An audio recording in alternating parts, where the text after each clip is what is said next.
All right. What's up, everybody? How you doing out there? Welcome back to the show. This is last week's fights. My name is Thinker St. James, and tonight we are going to be going over UFC 311, Makhachev versus Moicano. We're going to be talking a very little bit about UFC 312 for various reasons we'll get into, and going over some news from outside of the UFC bubble. And to do all of that with me, as always, my good friend, my co-host, the Ohio player, and the man voted most likely to jump in on one day's notice into the title fight of his life, Mr. Chase Parton. How you doing, brother? I have never been more locked in than I am about to talk about these fights. I'll tell you, these prelims went really, really well. And then the main card was honestly really, really fun. I can tell you, I didn't feel delirious after a long day of work, I'll be honest. I felt like I was having a great time. The UFC was never better, I'll tell you. 2025. Well, I'll tell you something on top of all of that from my perspective.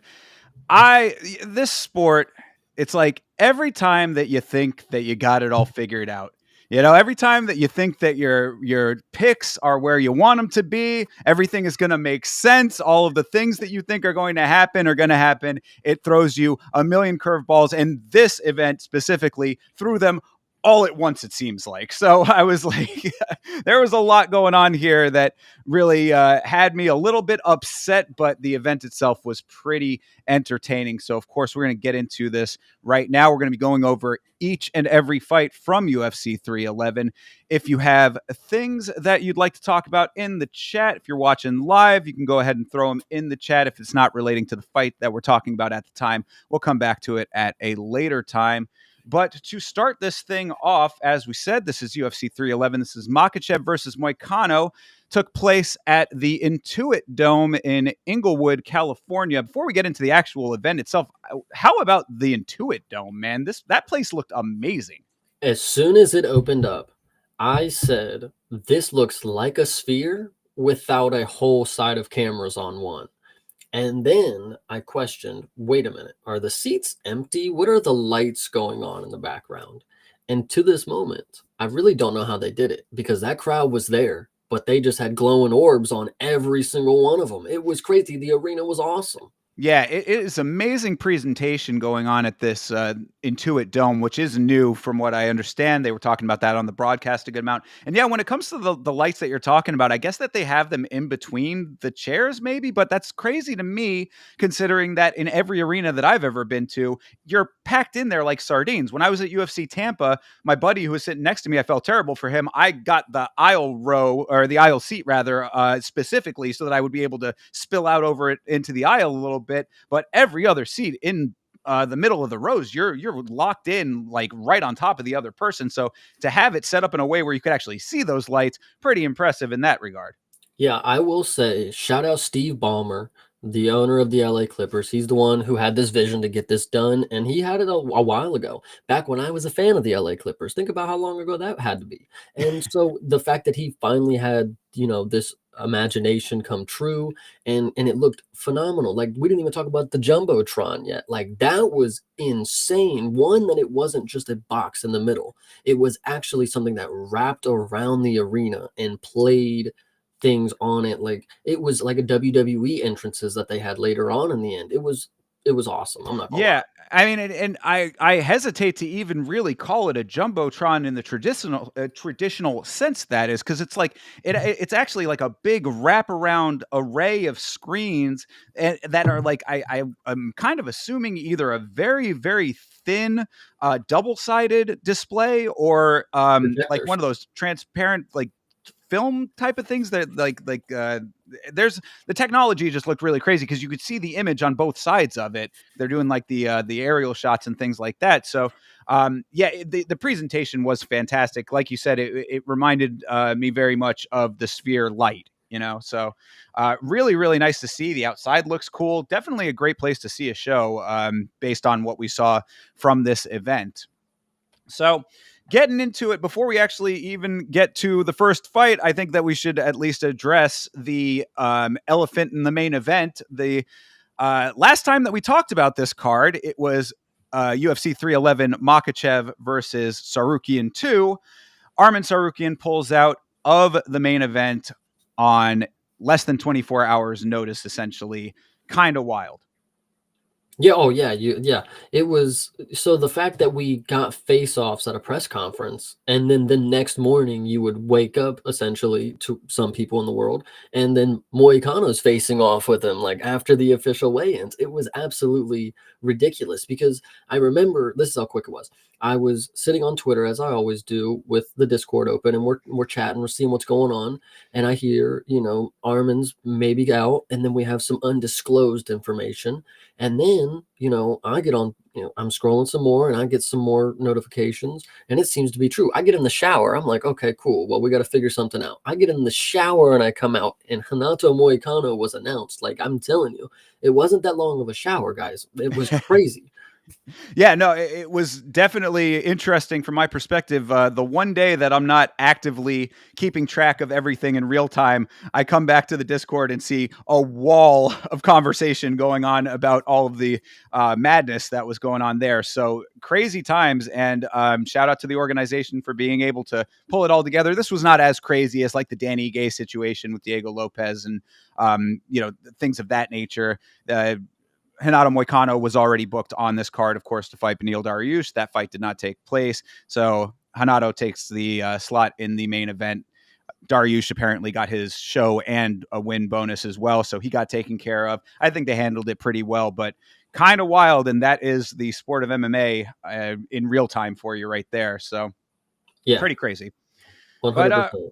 yeah. So, all right. Well, let's actually dive into these fights that did take place as expected. Starting it off with Tagir Ulanbekov versus Clay Carpenter. Clay Carpenter, one of four undefeated fighters that fought on this card, all of which did not leave with their zeros.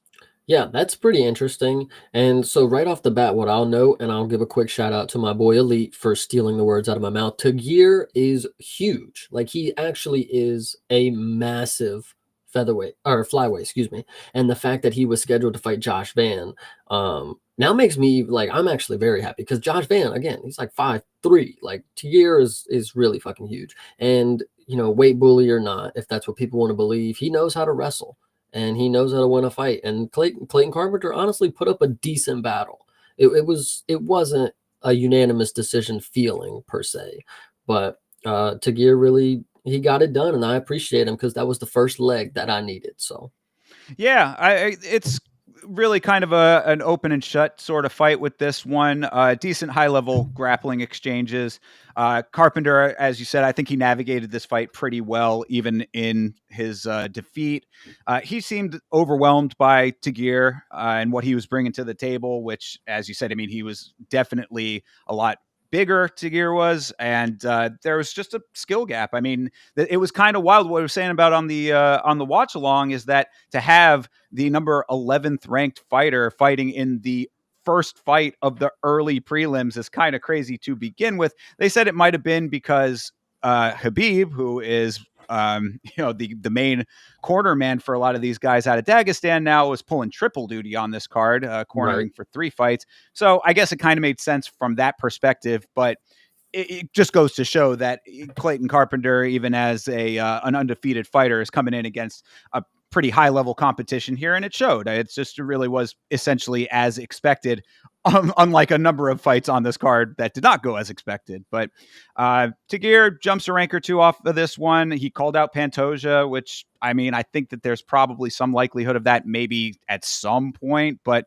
the top of that division, as we've talked about plenty of times, is so like tightly locked that I think Tagir Ulanbekov is going to have to really claw his way into that conversation a little bit harder.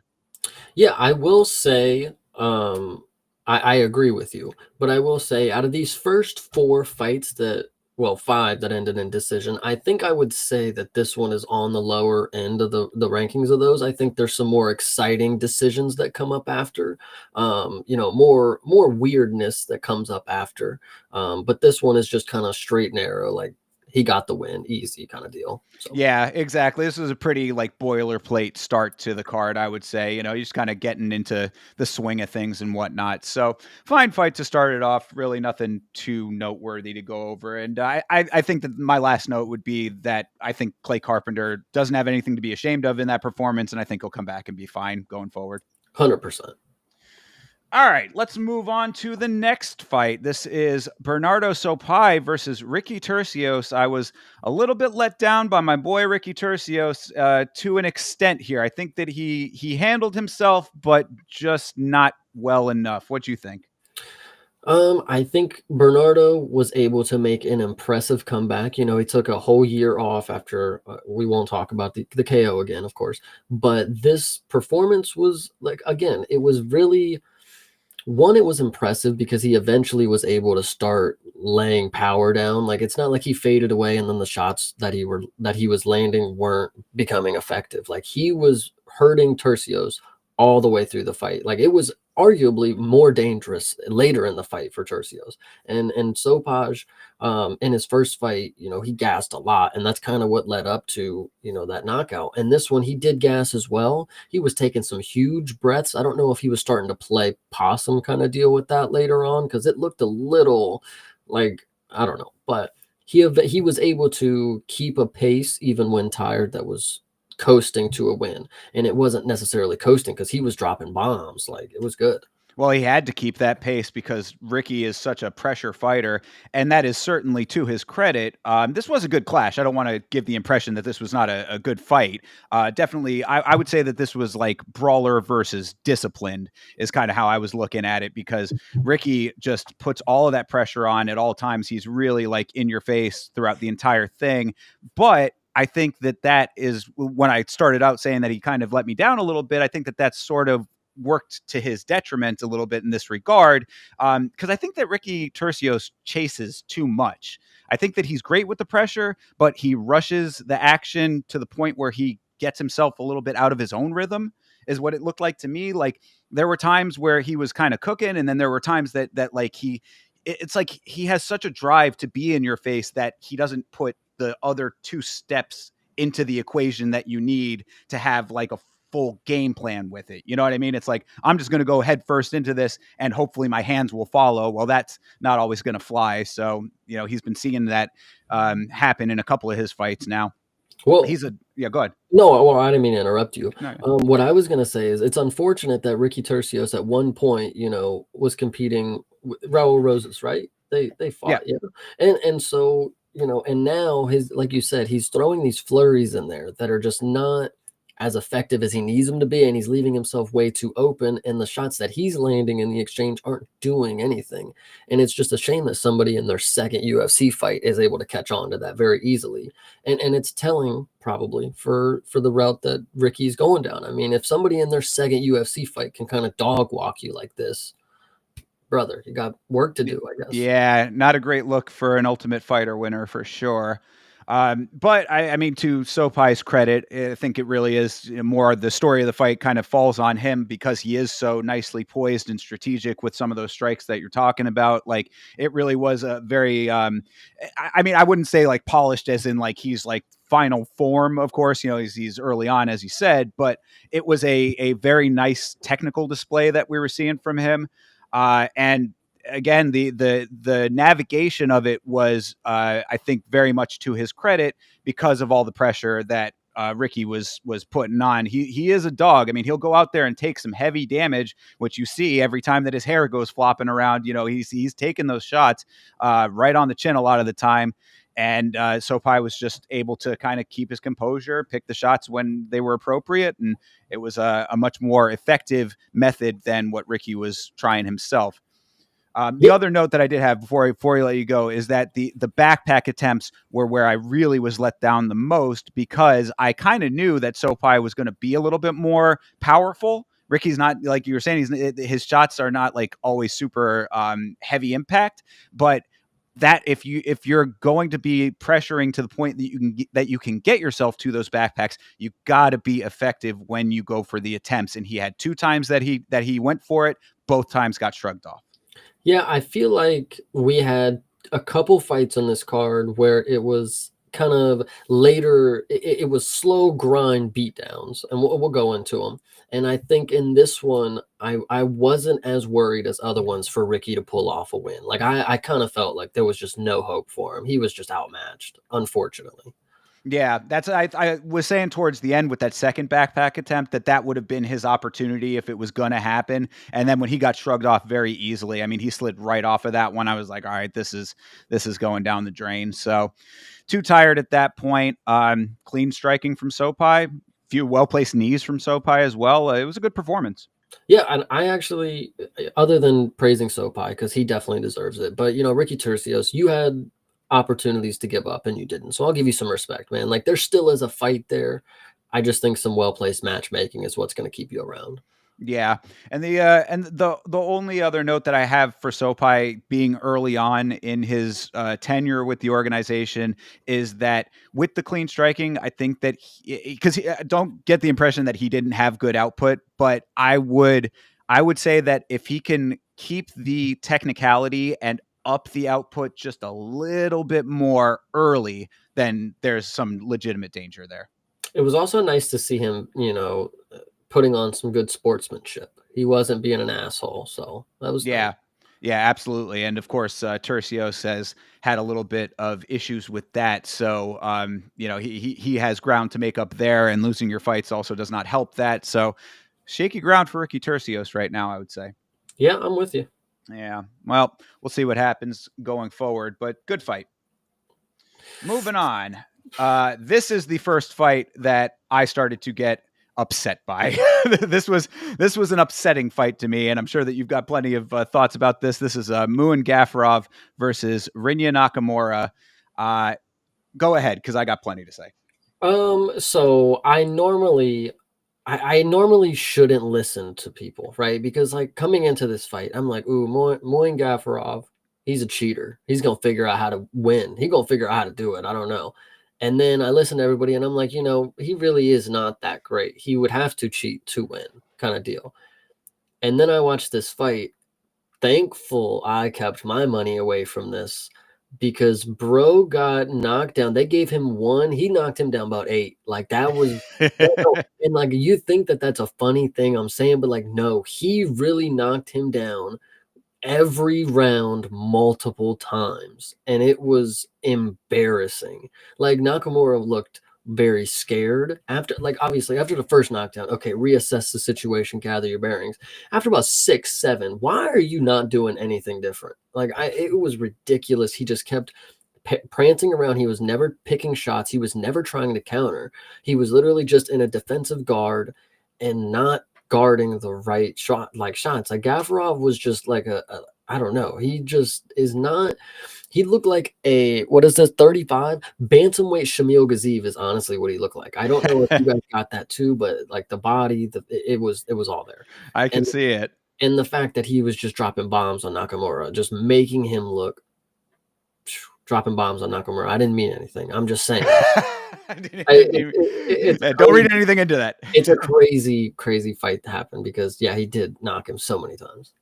Well, really, I think that this was the first of a couple of fights where the fighter that you thought was going to fight one way did not fight that way, and it did not work in their favor whatsoever. However, this fight is almost unique in this respect. Nakamura didn't do anything through 2 rounds. I mean, this was atrocious through 2 rounds. Nakamura was on what I would class as a sightseeing expedition. He let Muangafarov have the most real estate humanly imaginable to do whatever the hell he wanted, and thus that's what Muangafarov did. You want a clubbing overhand from a mile away? You can have it. Mhm. This what bothers me the most about this fight, like, is it, like, aside from me not getting the prediction right based on the way that Nakamura was fighting, is this fight would give the casual observer the impression that Muangafarov is good. He's a And fucking Hall of Famer after this one. that is just so off base. It's like if you give the other fighter all of the leeway to do anything that they want, sure, they can look good. Anybody can walk in there, and if you just stand in front of them doing absolutely nothing, they can do whatever they want. They can land whatever they want. DC said on commentary that Nakamura looked robotic in his striking. That's an understatement. That robot needs a fucking software update.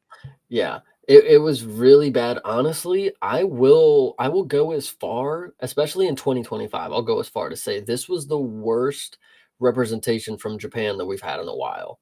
Because Yes. we've had some studs come over from Japan. And for bantamweight, like there's no reason that you should have looked this not okay, robotic, slow, hesitant. I mean, hesitant isn't even the word. Like you said, for 2 rounds, he just circled into punches. Like it was bad. Yeah, it was just really, really bad. I mean, like, they also had said that Nakamura is like a high level wrestler. Then fucking wrestle. I mean, like, you saw none of that except for the 3rd round, and even then, it was way too little, too late, and wasn't effective enough to actually make a difference in the slightest. I mean, like, you'd be extremely generous to say that he came anywhere close to winning that round. So I mean, like, no, this was just an absolute, like, it really, I mean, I try to be fair with these fighters, of course, respect to everybody that makes the walk and all that kind of stuff, but this was a rather embarrassing performance. I got to be honest about it. I agree 100%. It sucks because Gavarov's going to stay in the win column, but I mean Nakamura didn't deserve to move forward if this is how he's going to ever fight. If this is where we first see it, I'm glad we saw it now and not when he's in a fucking potential higher stakes matchup. For sure. Yeah, no, exactly. We lost twice. We lost in Rinya Nakamura fighting the way he did, and now having to watch another Muin Gafurov fight in the future. I mean, that's really the takeaway for anybody listening, is that don't think that there's anything in Muin Gafurov based on that performance, because he did not do a single thing special in this fight. I mean, that just is what it is, point blank, period. Like, I mean, if you put him up or go back into any of his earlier fights and saw how he fought there, he fought the same way, basically. It's just in his other fights, he had opposition. This fight, no opposition. Anybody with no opposition can have a performance like that. Yeah, and he had lower level comp in the before fights that he was Right, so exactly. it sucks. And it really sucks to say that that's lower level comp because they put up better competition than Nakamura. So Yeah, whatever. yeah. So I mean, just a very unfortunate, unfortunate set of circumstances there, and hopefully Nakamura either goes back to the drawing board or go wrestle, bro. Just go do straight wrestling if that's what you want to do. If striking's not your forte, then perhaps you're in the wrong line of work. Facts. I just heard a division opened up in the Olympics or something. Hey, we'll talk about that in a little bit. There you go, a little teaser for later. All right, Well, but before we get there, let's move on to a fight that I know that you've got a lot to say about. Eileen Perez versus Carol Hosa. Before you get into it, I would say that this is another fight where the fighter that you thought was going to do something did not do the thing that you thought that they were going to do. But I'll leave it at that. You go ahead, Chase. Have your I moment. I will start by giving your point of view, some praise. Carol Rosa, she did not look like she was there to win. She was very, again, hesitant, which is odd because Eileen is not some killer on the feet. She didn't shoot as much as I thought she would. Originally, she shot a couple times, but she did keep it on the feet. And then the second round, she did kind of keep shooting. Third round, she just went straight back to striking because she was tired. But Carol, through all those 3 rounds, did the same thing and never pressured, like tried to take. Like I'm trying to think of, she never took the advantage of Eileen gassing out, which is going to be a continuous issue. It looks like, she missed weight last fight and she still gassed out. And shout out to Eileen, but if Carol Rosa was on her shit and if a good striker was in front of her, I mean, Eileen was, she looked like she was fighting to death and she was winning the fight, like she looked tired and she looked like she was very, if there was, another round, it would have been interesting if Carol would have been on the gas type of thing. But Eileen Perez did her fucking shit. I will let you go after I give her fucking praise. She came in here and she did exactly what she needed to do. She kept it on the feet. I know it probably didn't make it into the predictions video because I did it on a cut that it was fucked up, but I said she was going to spin out of her shoes, and she did. She loves that spinning back fist. She can never land it, but she does do well at creating distance because they run away from it. I don't know how to explain it, but Eileen Perez, you are one in a million. Thank you for holding the ref's hand and shaking ass. That was beautiful. I don't know how that didn't make headlines. They were showing the other clip after with her coach. I don't know why they always show the clip with the coach. Like, just do the ref and him do that part. But anyway, great fight. Eileen Perez. Now go ahead.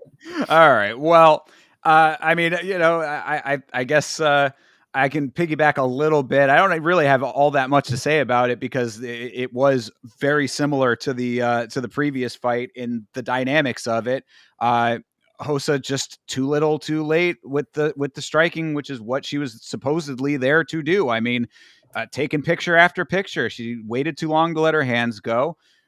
She was doing so little at times that me and Vitz King on the watch along were trying to read her tattoos. She has a whole lot of tattoos with writing on them on one side of her body. We're like, well, I mean, if she's just going to stand there, let's see if we can make out some of what the text says. Other than that, I mean, the wet blanketing that you had kind of outlined in your predictions here on the show certainly was on display at times for Perez. She does know how to smother. I'll give her some credit there. The spinning back fist, I mean, I think she landed one that was kind of clean. So I had a note about that. Like, there must be something there if she keeps going back to it, or either that or she just really, really likes to use it.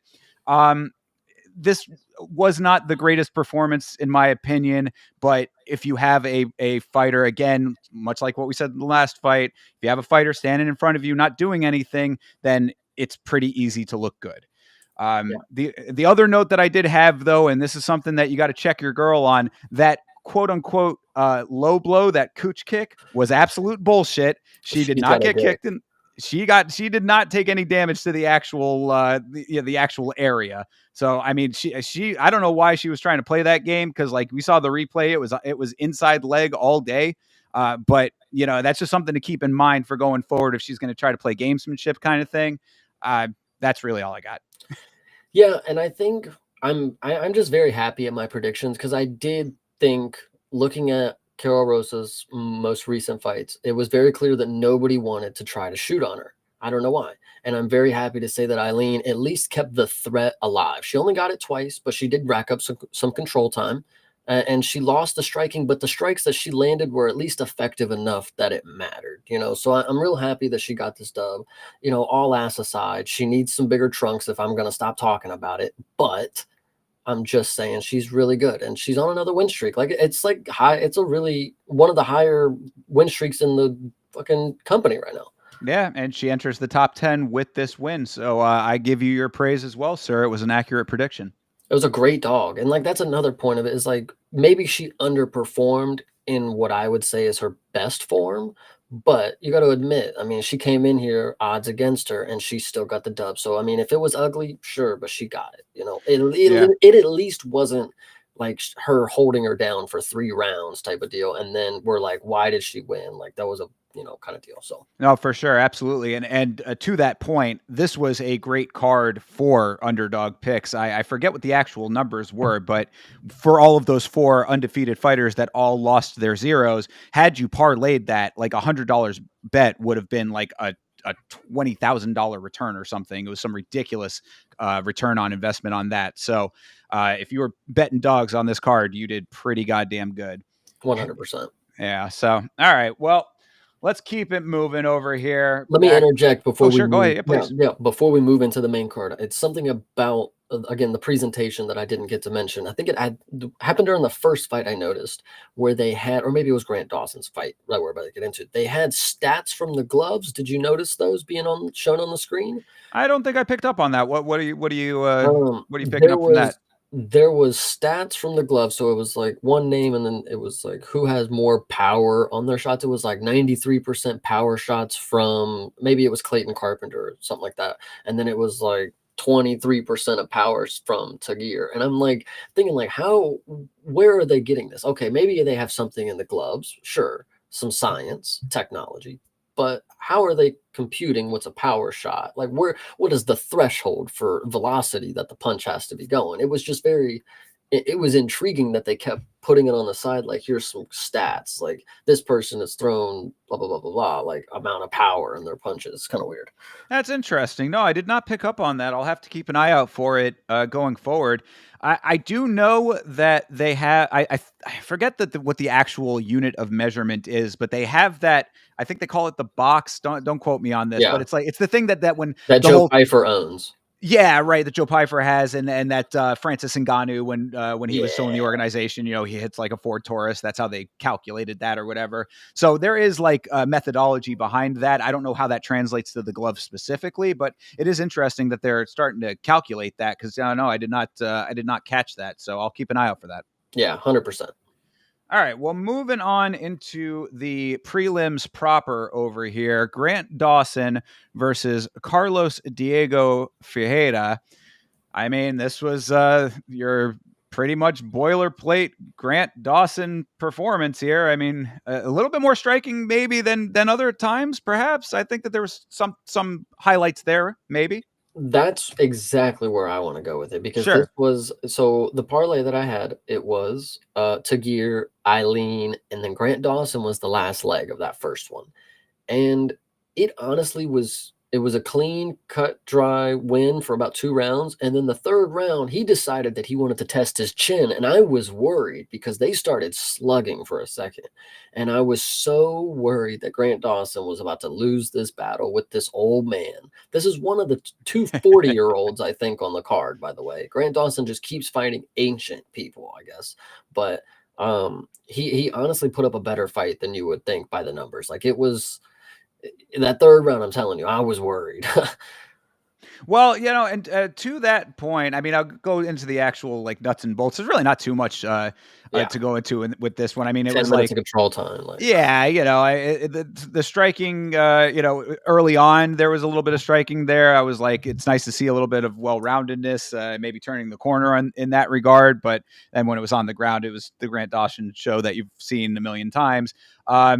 But Grant is active on the ground, so I got to give him credit for that. At least it's not like he's laying praying. I mean, he really is like he's doing stuff on the ground to the point where it's not like, okay, stand him up. So I got to give him credit where credit is due to an extent. But to the point that you were saying about Grant fighting older guys, Toby, shout out to Toby as always. He was in the chat and the watch along, and he made the point that Bobby Green chinning him and knocking him out when he did kind of forced us into this position where now we have to see Grant Dawson kind of just smother mid-level guys, and he was looking at that as an unfortunate thing, and I understand that viewpoint for sure. I mean, I think that it's probably now time for Grant to get another shot at a decent name so that we can see him either get checked again or become whatever he is going to be. You know what I mean? Like he was right at that threshold with Bobby Green, gets shot back down. Now he's in this middle area. It's like, okay, I mean, he's been winning a good amount of times, whether you like the performances or not. The guy is winning his fights.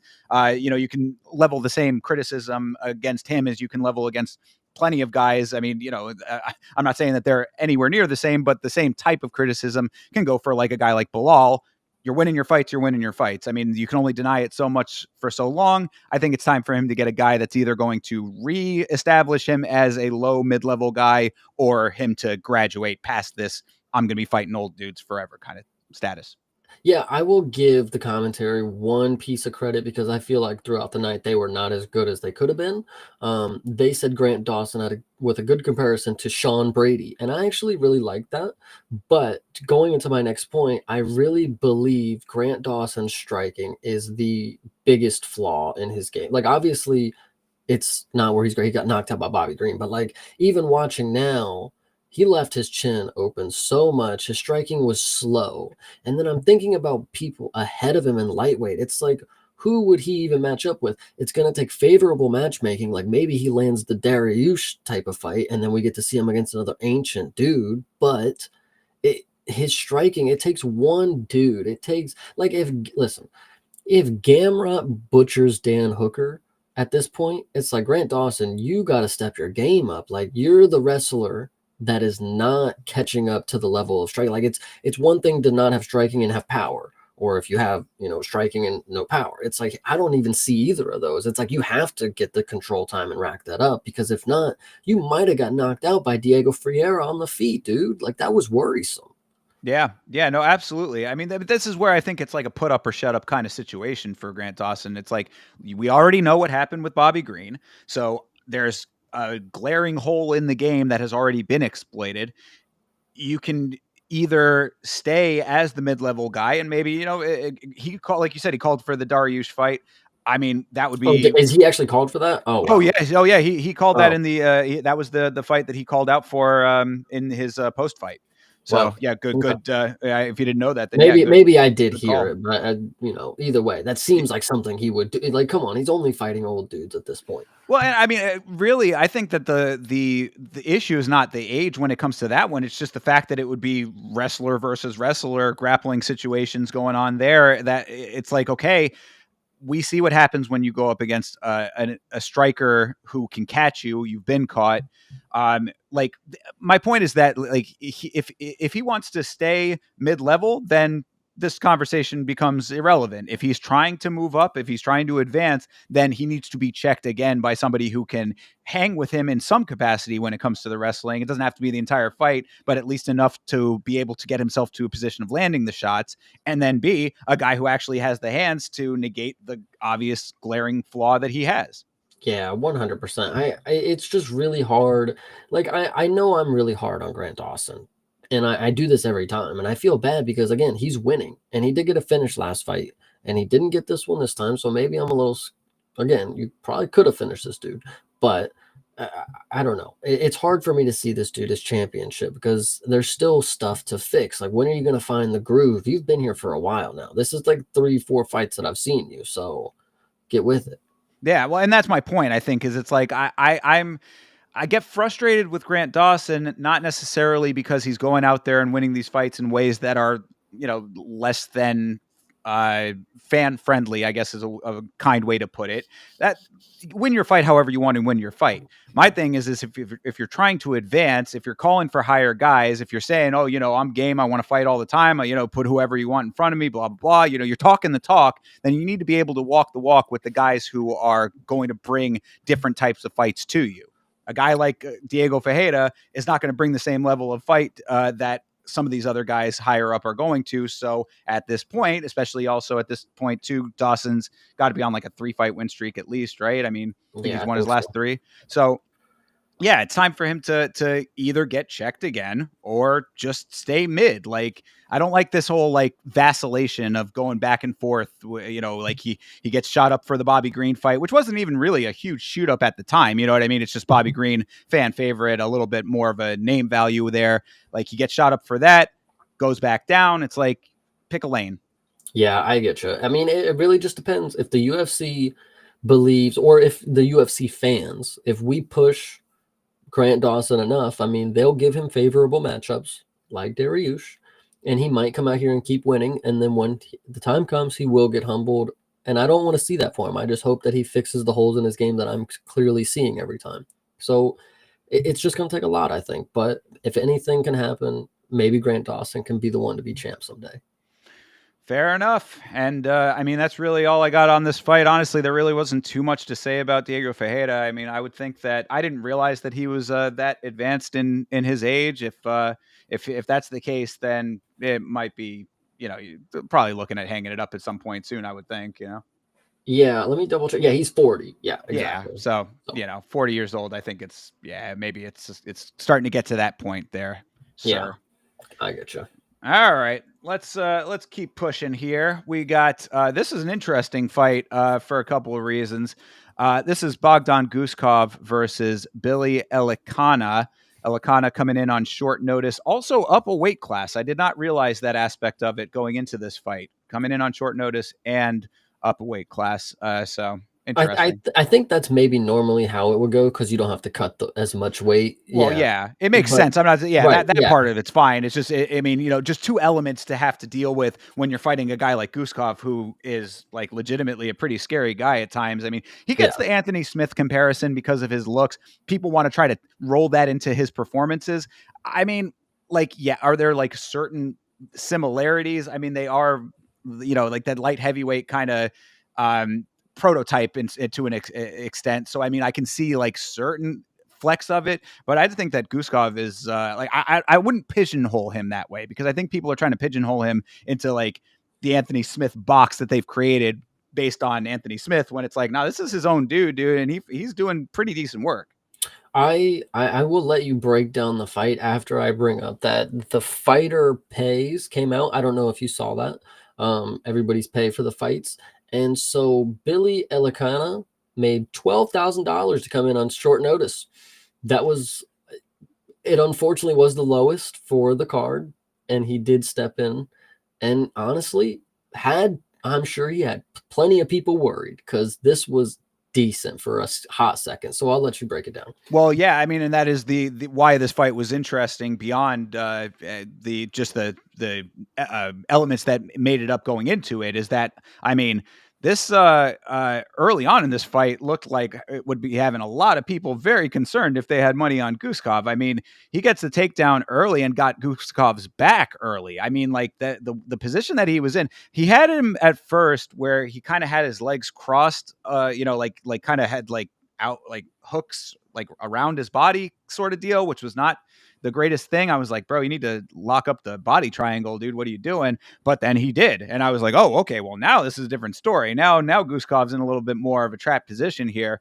I was kind of surprised based on that, like that Guskov was even able to reverse it, which he did late in the round. But then once Took he a finally, while. it took a while. That whole first round was really Elikana. They were talking about it on commentary, saying that he took that first round. I was like, I mean, yeah, because you can't count what happens after the horn, Yeah. like it took him a good while to get out of it. So I mean, that first round, yeah, it was a kind of a crazy one for that reason. What I was saying about after the horn is that once Guskov finally did reverse it, he got him into a pretty bad situation, Elikana, and got the RNC to the point that he tapped after the horn, which is wild.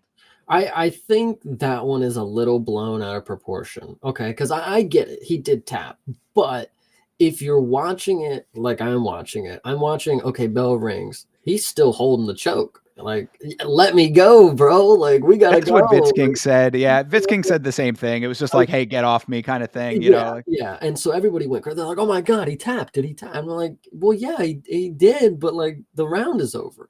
So that was interesting. Again, to note, $12,000 to tap, not just once in this fight. So the second round starts, yeah, go ahead. and Gushkov is back at it, right? And the wrestling doesn't get back in Elikana's favor. Gushkov actually gets him to the point where he's not fighting back. I was pretty upset that this fight didn't get stopped because I did have Gushkov by KO. And not too much, of course. It was just a little after I had already won, I was feeling myself. So waiting for Gushkov to just keep raining punches on Ilikana, who's down on one knee, just covering his face, doing nothing. He jumps the guillotine and actually finishes, bro. So not once did Billy tap, but twice did he tap in this fight, and he and on short notice, man, you put up a decent one. I give it to you. You had people shitting their pants. So. Yeah, for sure. I mean, it was interesting in that second round because, like you said, it was all Guskov in that second round. I mean, it was very clearly the tide had swung. Body shots, headshots, kind of deal going on. He really was laying it on. Elikana, it was very interesting when he was like down on one knee and just sort of kept asking him to come on, I was Yeah, like, keep hitting I me. yeah, I think that it seemed to me that he was essentially asking Guskov to end the fight one way or another, which he was like, all right, well, I guess I'll go ahead and just do that. And he did. So, unpredictable course of action, but a predictable outcome, I guess is the way that you could look at it. I think in any other, I think this is again, Guskov may or may not have some fighter IQ issues because in any other scenario, why would you go jump guillotine right there, buddy? Like, why are you initiating a choke? Just keep hitting him. What are you doing? Because if that would have flopped and now you're on the ground, like he just reverses it and now you're on the ground with him, like, what are you doing? So I Yeah. think it could have been an interesting situation. Like, what if he would have pulled guard and guillotine? Like, I don't know. I know he didn't and he finished it, but it's like, why did you want to go choke him right there? Like, why not just keep punching him? I don't know. It's just I guess weird. just because he was kind of asking for him to do whatever he wanted at that point. It's like, all right, well, if you want me to do, I guess I got a lot of options. I guess, Yeah, yeah. And it was like the easiest guilt. Like it wasn't even like it was more just a little neck choke because like there was no resistance. He just let him wrap it up, and it was over, man. It was yeah, funny yeah. though. I'll give it to you. Billy was funny. Yeah. So, interesting. Like we had said here, it was definitely an entertaining display, and unfortunate that it was the way that it was for Elikana. But shout out to him for taking the short notice shot there. I mean, he certainly got us talking about it here. It wasn't like he walked in and got demolished and there was nothing to talk about. He comes in one fight out thereafter. I mean, there might be something there for him, perhaps. I don't know if he's going to end up getting a second fight, but If he gets a low better level manager, man, he might. He just Yeah, needs to up the pay on that, dude. Like, yeah, come for real. on, you saved the prelims, brother. Like, fuck. Yeah. Well, either way, walks away with 12 extra grand and an interesting story to take out of it, I suppose. Yeah, that was it was an interesting fight. That's where the interesting stuff maybe started, maybe a little bit earlier, but right here where interesting happens. Next fight that we're about to get into. Oh, brother. Yeah, this definitely interesting for other reasons. This is Azamat Bekoev versus Zachary Reese. Bekoev on short notice as well. This was, we had talked about on the previous episode of this show that Bekoev was a favorite coming into this fight. And we were like, well, that's a little bit weird as a dude on short notice coming in against Zachary Reese, who has been pretty decent in some of his fights. This was an interesting one and not in a great way for Reese. Dude, Zachary Reese. Not only did he get slam knocked out by Cody Brundage, I will never forget, but this fight here, dude, I couldn't for the life of me understand how Zachary Reese was the underdog. And I can't imagine that people actually live in the future where they could predict these type of things. Why, like, how did he end up knocking him out like that? Like, that was actually pretty crazy because Zach Reese was doing a good job at first, keeping him at range where he couldn't land these bombs, and he was very active in his guard. He just couldn't get him off him, hoping that the round would end, me. But Asmat ends up dropping these massive bombs and it ends up knocking Zach Reese out. I would like to interject here before I get into the funny part. Interject that Zach Reese is trying to, what's the word? To overthrow the judge, the whatever the fucking Have term it is, overturned. overturned because back of the head strikes. And he like posted a picture of the back of his head and it's got like some red marks and some welts or whatever. Hmm. In the slow motion, I could maybe see a couple maybe questionable back of the head strikes, but they were clean for the most part, in my opinion.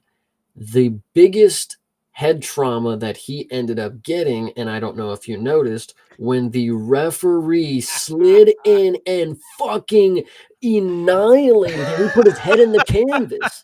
Dude, like it was actually when you're watching it in real time, it is kind of bad, but when you watch it in slow motion, it's like, yo, he put him out. Like, oh my God. Like it was rough. That ref came in to seal the deal, bouncing Reese's head off of the mat. That was, Yeah. I hate to laugh at it, but it really was just the scene after Reese was already knocked out after his eyes were already rolling in the back of his head to see his head go bouncing Yeah. off of the mat based on the referee who was there conceivably to save him from additional damage. Oh, the irony. But Hit him with yeah. a nice fucking forearm right into the fucking mat, man. Yeah. Neck, dude, hand on the neck and everything. Like, fucking Yeah, it stay was. that you're gonna be knocked out, brother. Like, Yeah, for real, man. It was bad, but no. Look, Bekoev with the power from those short shots. That's I think the real story here. The back of the head stuff. I mean, what you're saying there, I did not realize that that was even something that was in the conversation. I'll have to go back again and rewatch. But I mean, I've watched the fight twice now, and I didn't notice it in the that's a moment quick either one. time.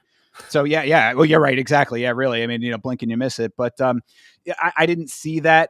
So if they were questionable, then it would be very very razor thin on the questionability there. I would think. I mean, certainly wasn't anything that raised suspicion in the moment. But either way, I mean, like if their side of the headshots, front of the headshots, whatever they were, the fact that they were coming at the distance that they were coming and as effective as they were is pretty goddamn impressive. I mean, it's very rare that you get full on knockouts in that type of environment scenario. I mean, like, you get a knockout from distance, you got the amount of travel distance of the hand and the power that you're generating from that. I mean, to generate that type of power on the ground at close range, Spekoev might have some serious power in his hands.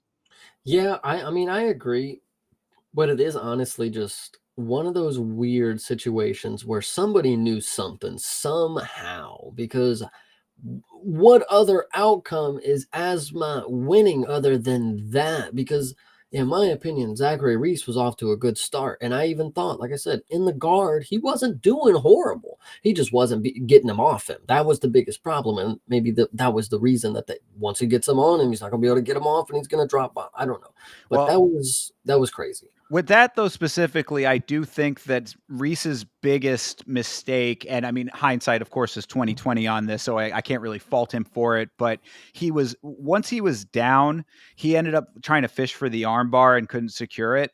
And in doing so, I think he left himself pretty open, like for Bekoev to kind of navigate where he wanted to be position wise. I don't think that Bekoev could have necessarily predicted that it would have gotten to how it got. So, I mean, I don't think that it was like a planned thing, but it was a lot easier for him to get to where the fight would end up going based on the fact that Reese kind of like went into a little bit of a desperation situation with the armbar that he was trying to go for, didn't end up in the position that he needed for it. And thus we end up where we were.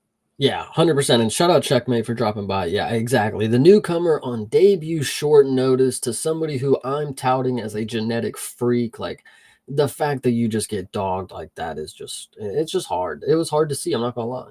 Yeah, absolutely. And I don't think we had this conversation on the show. I think that we talked about it off air, but when you were saying like why is this guy not already in the UFC if he's this level and somebody who obviously some people know the situation with if he came in as a favorite, this is the world of MMA where there are killers lurking in the wings at all times. So this is a good example of that. Don't think that just because a guy is coming in on short notice and you don't know his name that he can't make this happen, because True. that's the exact same situation that a guy named Steve Erceg had. Steve Yeah, Erceg came in on short notice, got a very nice win, and ended up in the rankings because of it on his first fight in. true. I So hear you. So Asma, I mean, I'm excited to see in middleweight it's going to be tough because I don't think this style is going to do very well. Like we got some people who can defend a takedown once you get higher. So it's going to be hard for him. But if any, and listen, I doubted him once, so I probably won't again. yeah, well, I mean, we would just have to see what the matchmaking looks like when it's an actual full-on put-together fight now. 100%. So yeah, checkmate saying 2 parlays down. I think a million parlays went down with this next one. Good Lord, this was a sight to behold. This was Hani Barcelos versus Peyton Talbot. Go ahead, Chase. What'd you think? I think to start off first, like we always talk about hindsight. I think when you start the fight and you look at Peyton Talbot, confidence or not, he looked like he didn't care. And it showed in his fight because he couldn't initiate anything. He was on the oh my god. It's hard to even explain what was happening because I don't want to be rude, but he was getting wrestle fucked the entire time. the entire time. Every time we thought that, like, oh my God, he's up. Like, he's not going to go down again, surely. Like, he has this great skill set that we've all known for so long. He does this, he does that. He's a pole dancer, whatever you want to go with. It's like none of it showed. Where was the translation? I don't know, man. It's just hard to say. Well, what I will say to this is, and you know, we're going around in circles with it, but it certainly stands. Is that hindsight is 2020? This is the exact right fight for this to have happened to Talbot. I kind of wish that I had thought about it a little bit more critically going into it for Well, that because you were exact right on reason. predictions. I swear you said this was a great dog. Yeah. Oh, yeah. I definitely said that. Yeah. I definitely said don't count Harney Barcelos out. You know, yeah, that's a veteran fighter and certainly showed in this fight. But I think I overestimated Peyton Talbot's ability to adjust, because really what happened here is that Harney Barcelos was all over Peyton from the second that this thing started. I mean, from the first second of this fight to the final horn, this dude was on him like fucking glue. I mean, like, he never gave him an inch to breathe, and I think that it overwhelmed Peyton in a very real way. He just wouldn't let up. The cardio for 37 years old. Shout out to him for having the cardio. I mean, he wore it a little bit towards the very end, but I mean, for those first two rounds at the very least, I mean, he just would not relent, and it was very apparent that I think Peyton wasn't. It was a situation he wasn't used to. And that is why I think I should have had a little bit more forethought about this fight, because this is exactly what you would expect from a fighter who has gotten his way in a lot of fights previously. When things don't go your way and you have to adjust and pivot what you're doing, that's when you really see the veteran elements of a fighter and like their fight awareness, things like that come into play, and they're just not established enough for Peyton yet because he's a little early to the sport. So, in the second round, Peyton tried to apply more pressure and strike. I mean, Hani Barcelos had the odd angle shoot for the takedown. I mean, that was a very veteran level ability to pull that one off. And then he got that toss. That toss was so nice, bro. Do you know the toss I'm talking about, with the legs Yeah. up and over? Yeah, he sunned him pretty bad in this whole fight, not It gonna lie. really was. I mean, he had him flattened out several times. I was kind of surprised he wasn't able to finish this fight. I think at the end of one of the rounds, I may be misremembering a different fight, but did he have him in a crucifix at the end of the second round? Like, Maybe right when the bell briefly, rang. might I have think been, yeah. but I mean, if it wasn't a full on crucifix, it was certainly close. I mean, like, he had him in a whole lot of different positions Yeah. all over the place, and at times, I mean, he literally did have him flattened out. There was I think at the very end of the fight, if it was this fight, I also could be misremembering, but I think he had him flattened out and was wailing off on him, and it was, if there had been 30, 40 more seconds Mhm. on the clock, that could have gotten stopped at that point. Well, and he also had a couple good chokes on him. I mean, to Peyton's credit, one thing that he did show, if anything, is that he doesn't get choked out. I mean, he at least was able to defend that after getting beat down. 30-26 is nuts for somebody at a minus 1300 or whatever. Yeah. But it's just hard. It's hard to take positives away from this because there was so many positions where he was doing not much to help himself. I don't know if coaching wasn't doing their part, or if he wasn't listening, like, or what the game plan was, because it just, how can a single leg and a double leg catch you so off guard? I think he maybe sprawled like once really well, but I don't think there was another moment where I was like, okay, there, he's doing it. He's learning throughout the fight, like he's getting better, which we've seen other fighters do. But this Yeah. was just not it. No, that's what that I really go back to the same point that I made. I don't think that it really had much to do with anything aside from him just being overwhelmed. I think that it was a pace that he was not used to. It was a level of ability that he was not used to with a pace like that. Like, the elements that he had to deal with a veteran fighter were not there in his previous fight. So, I mean, this is what you end up getting. I think all of the combination of skills that Barcelos brought to the table were too fast, too quick for Peyton to really start making the adjustments, and it got away from him. It got away from him too early, and he just wasn't able to get himself into the fight.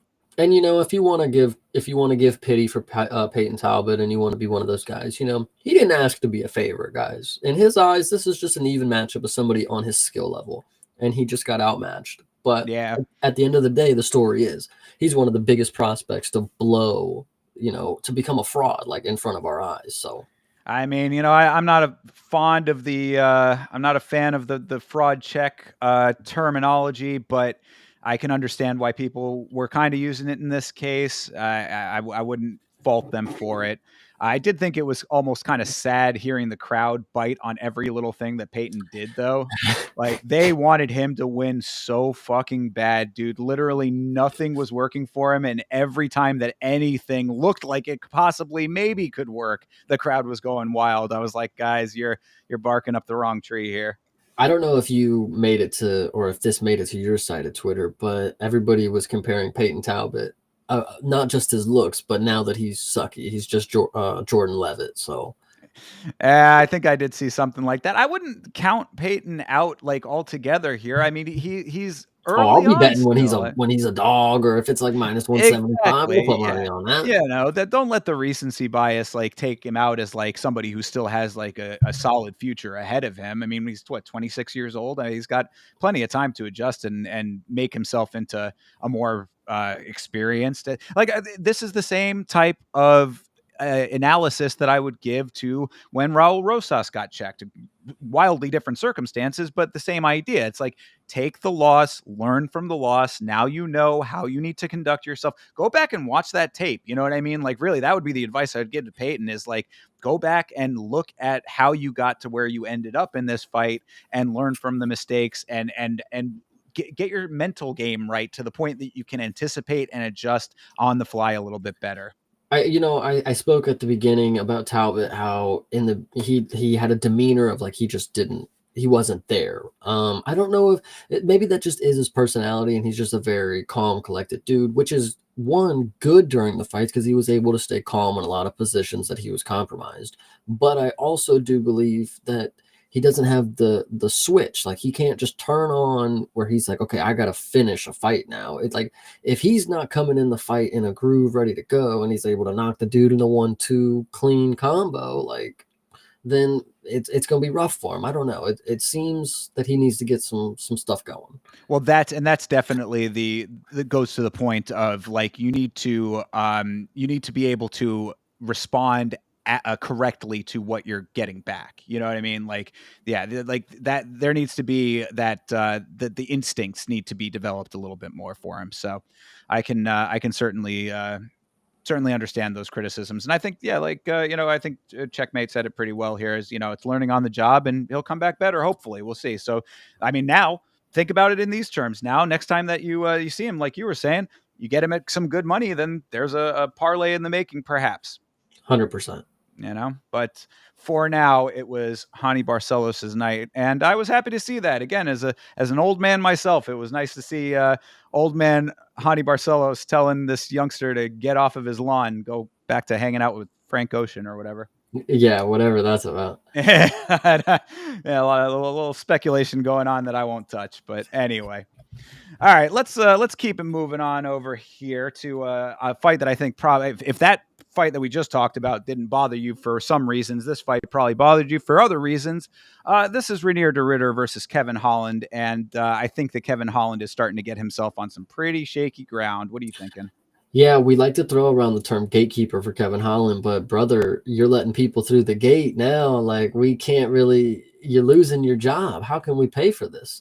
So, and then it also does go back. I don't know. I'll bring it up on the show. I know you saw with the Rampage podcast how he was trying to beef with him and saying that he doesn't care about the fight on site. It's like, I know that's just something you throw off the cusp, but like, it looks bad when you come out here and you get subbed in round one. Like, aren't you a jiu-jitsu guy, Kevin? I fortunately did not believe that you were going to win this one ahead of time.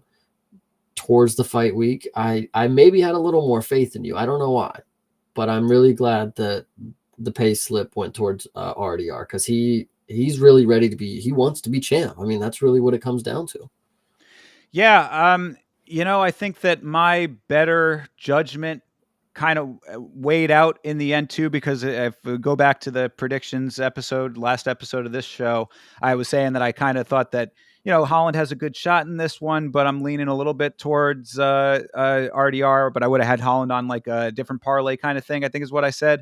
I think on verdict, I ended up going with Renier de Ritter, and I'm definitely glad I did, because what I had said then, and certainly was an accurate prediction here, is that you never know what you're getting with the Kevin Holland fight. It just depends on what version of him shows up and how much longer will the organization abide by that, is my question, because this was possibly the most textbook example of competitive BJJ from RDR that you're going to see. I mean, like, this was, when I say competitive, I mean like competition style, like, because that was the note that I think Gerald Mearshart had before their fight, was that he's got a very like tournament style BJJ to him. It's not necessarily an MMA style as much. It's not as gritty, like in the motions as some guys like that mix it up really well. It's very kind of polished, except he is kind of awkward, so it just sort of all shakes out in a weird way with him.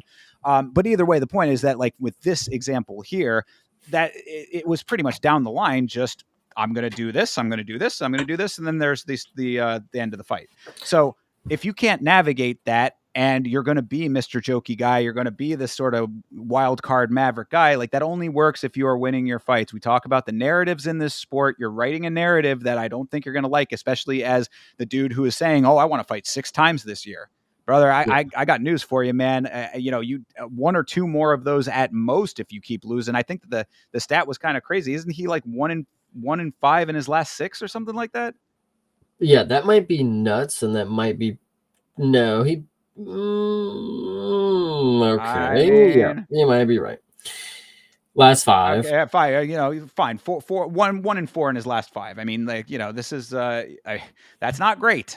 Yeah, I agree. But this, I was also going through some internet issues with the stream at this point. So I started the fight, and then as soon as I got it working, they were already on the ground, and RDR had his back. Like this was one of the quicker, instances where somebody gets him to the ground off of like it was kind of an interesting shot when I finally saw it. Like it was kind of off a punch, and he got the single leg and just kind of dragged him down, I believe is what happened.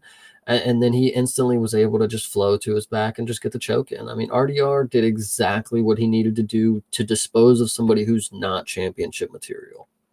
And started it off within the first 5 seconds of the fight as well. I mean, that's Yeah. the other point of this. That's what I was saying about this being like a very textbook example of competition BJJ. It's like, okay, like if you take MMA out of the equation, if this had been a straight BJJ fight, that would, I mean, like it could have ended exactly the same way. And if that's the case, and Kevin Holland's supposed to be, this high level dude that we all kind of thought that he could or could not be, depending on what night of the week it is, then this is not a great look. And I am skeptical as to how much longer like the organization is going to be comfortable with this, because the other point that I had in the notes was that Kevin Holland was doing his same cheesing towards the camera and talking bullshit mid-fight and all that stuff, and it's all very cute and all very fun when it's a competitive fight and everybody's enjoying what they're watching. In a performance like that, it becomes rather irritating, at least to me. Yeah, he might be finding himself on the end of like a celebrity boxing deal with Rampage or something like that. He might make more money. I don't know. He's probably got a good deal with the UFC, but again, if he keeps losing, that next contract that they negotiate with him, it's probably not going to look like what he wants it to.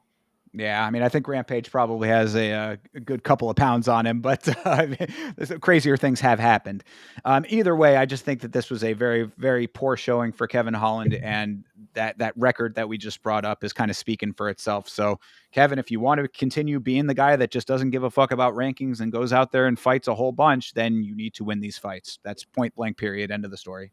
Yeah, but now he's going to get somebody who's super lower comp than him. Hopefully he wins and then gets another fight where he comes back and like can gatekeep kind of deal. But And if who that's knows? the case, I wouldn't be super mad at that. I would like to see him stay out of anywhere near like the like I would like to see him like low low rankings at best, if ranked at all, kind of thing. You know what I mean? I don't care if he's around and continues to fight as much or whatever. He's a great guy as the go-to for short notice. Of course, he's very game. I got a lot of respect for Kevin Holland in a lot of different areas, but I don't like having a wild card like that in the rankings because it's too unpredictable and it just throws off everything else. And it's also kind of disrespectful to the other fighters that are out there really trying to gun for the belt. Well, and that's what I think I was going to say is like, maybe it's not too unpredictable if you just go into it knowing who's actually here to win something. Like Kevin Holland's here to win money. DeRitter is here to win gold. Like, and you can't do that with losses. I mean, you can win money with, losses sometimes. You're going to get a paycheck. May not be as much as you want. You might get a bonus, but DeRitter doesn't really care about that. He's ready to go get bigger and better things. And in this division, it's going to be hard for him, I will say, but he seems determined, and you can do a lot with determination. So, I mean, to that end, I think that the Gerald Meerschaert fight was a lot more a showcase of his abilities, obviously, than this one was. But what are you thinking his potential would be in that regard? I mean, you thinking that he actually has a shot there? It's kind of seems kind of crazy, but it is middleweight.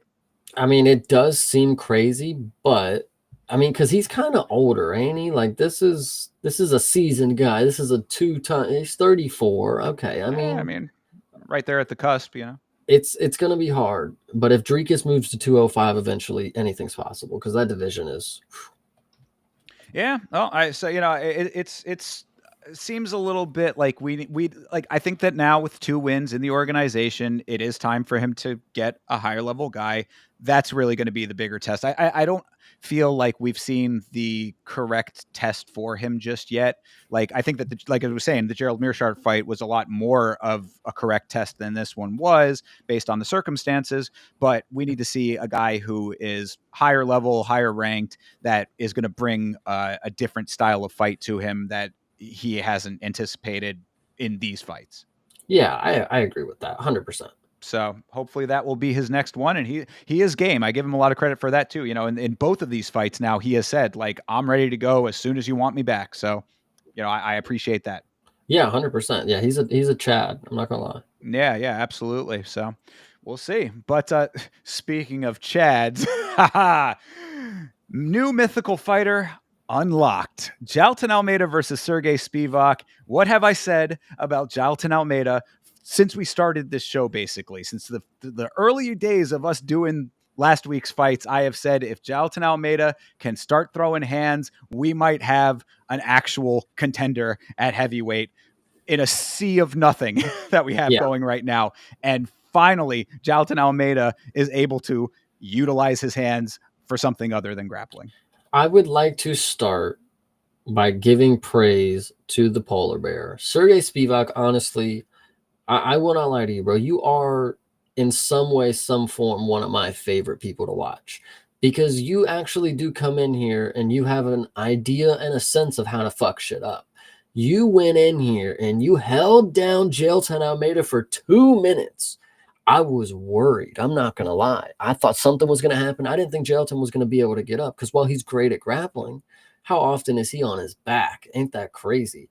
And then, by the time it got to the feet, and this is where I start to feel bad for Sergey because he really impressed me. He impresses me every fight that he comes in here. Not the Cyril Gane fight, but every fight that he comes in here, he has shown improvement and determination. Like I said, he was striking once they got to the feet, and it got to a point where it just looked like he couldn't take the shots anymore, which unfortunately was very early on. And I think that's just something that he's just not a dude that can take big shots. And I hate to say that because he was doing so good.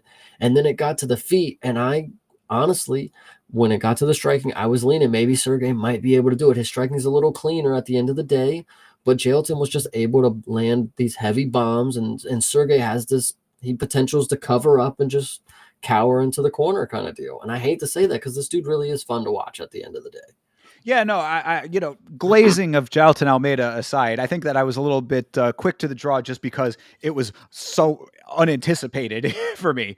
The criticism has been there for so long with Jailton Almeida that all he needs is hands. So it's like to see him finally have those. I never thought that TKO and Jailton Almeida would ever be in the same sentence in our existence. So, glazing aside, this was decent two-way action as far as the reversals on the ground go. I mean, both of For them had, big dudes, holy yeah. shit, they flipped each other, which was kind of crazy. Absolutely. So yeah, I agree with you 100%. I've always liked Sergey Spivak. I know you've had mixed feelings about him in the past, but I do think that he's game. I mean, and fighting at heavyweight, you got to be to an extent because the power that you're facing. With he's not one of these guys that's gonna go out there and try to cut the weight to get an advantage at light. I mean, he wants to stay in heavyweight. This is where he's comfortable at, and this is the type of stuff that he ends up having to encounter. So I do give him a lot of credit as well. I think that he held his own for as long as he could, but those shots did end up being the decision maker, which is just crazy to see out of Jailton Almeida.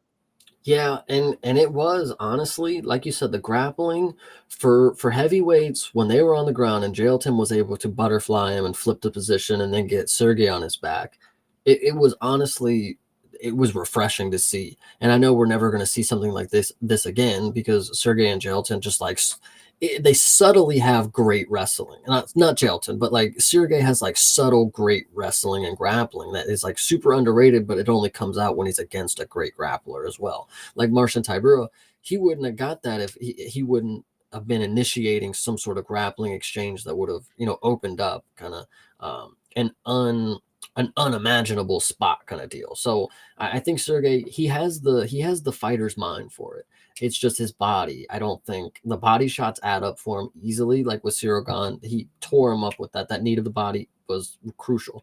And then Jailton Almeida, just the heavy hands to the head. I mean, I don't even think he went down. Yeah, it was a finish on the feet, but you could tell that he was like he didn't want to take any more punches kind of deal. I think that did they not go down? I thought that I think they might I have ended on their knees, but either way, Yeah, I mean, maybe. Well, it there's no started off. knockdown. That's the only Yeah. way that I was going off of it. But yeah, well, fair. I go because I think it was another one where it was like off of the reversal and they Yeah. kind of already were down. But regardless, the point is that like it was refreshing to see Jailton Almeida even able to do that in any way, shape, or form. So who knows what could be in the future for Jailton in that regards. You brought up Cyril Gahn. That was the call out. Is that the one that makes sense? I think it probably does. Cyril Gahn coming off of a quote unquote win, but we all know what happened in that fight. So, I mean, Jailton is capitalizing on exactly what you outlined in our stream that we started off the year with, where we were talking about the state of the divisions, saying that like if you can gain some momentum at heavyweight right now, only a couple of fights is what it takes to really be in Yeah. the conversation here. So if Jailton Almeida has kind of skated by a little bit, he's taken a couple of losses here and there. That the Curtis Blades loss is going to really stick out in a lot of people's minds because of the circumstances with that one.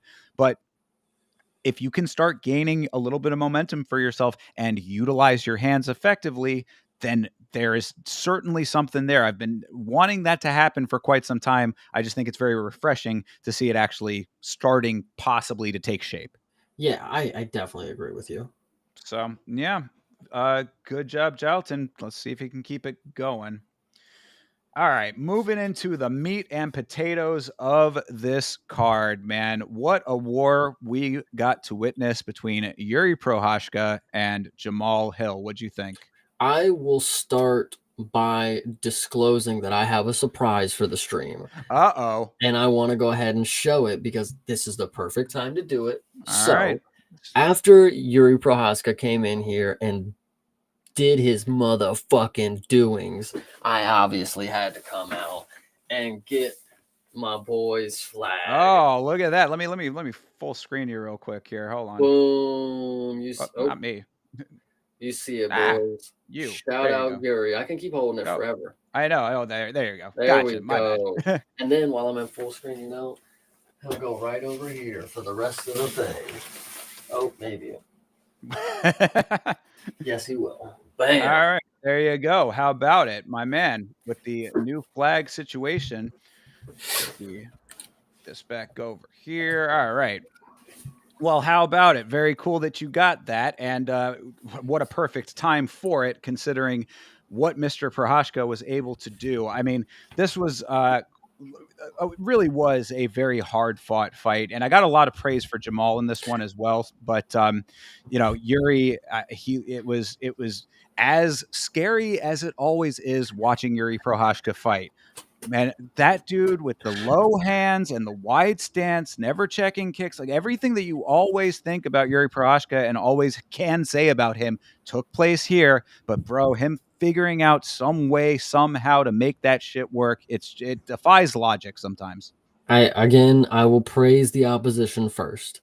There is no point in this fight that I felt Yuri didn't have a chance for Jamal Hill to land a bomb and put him out.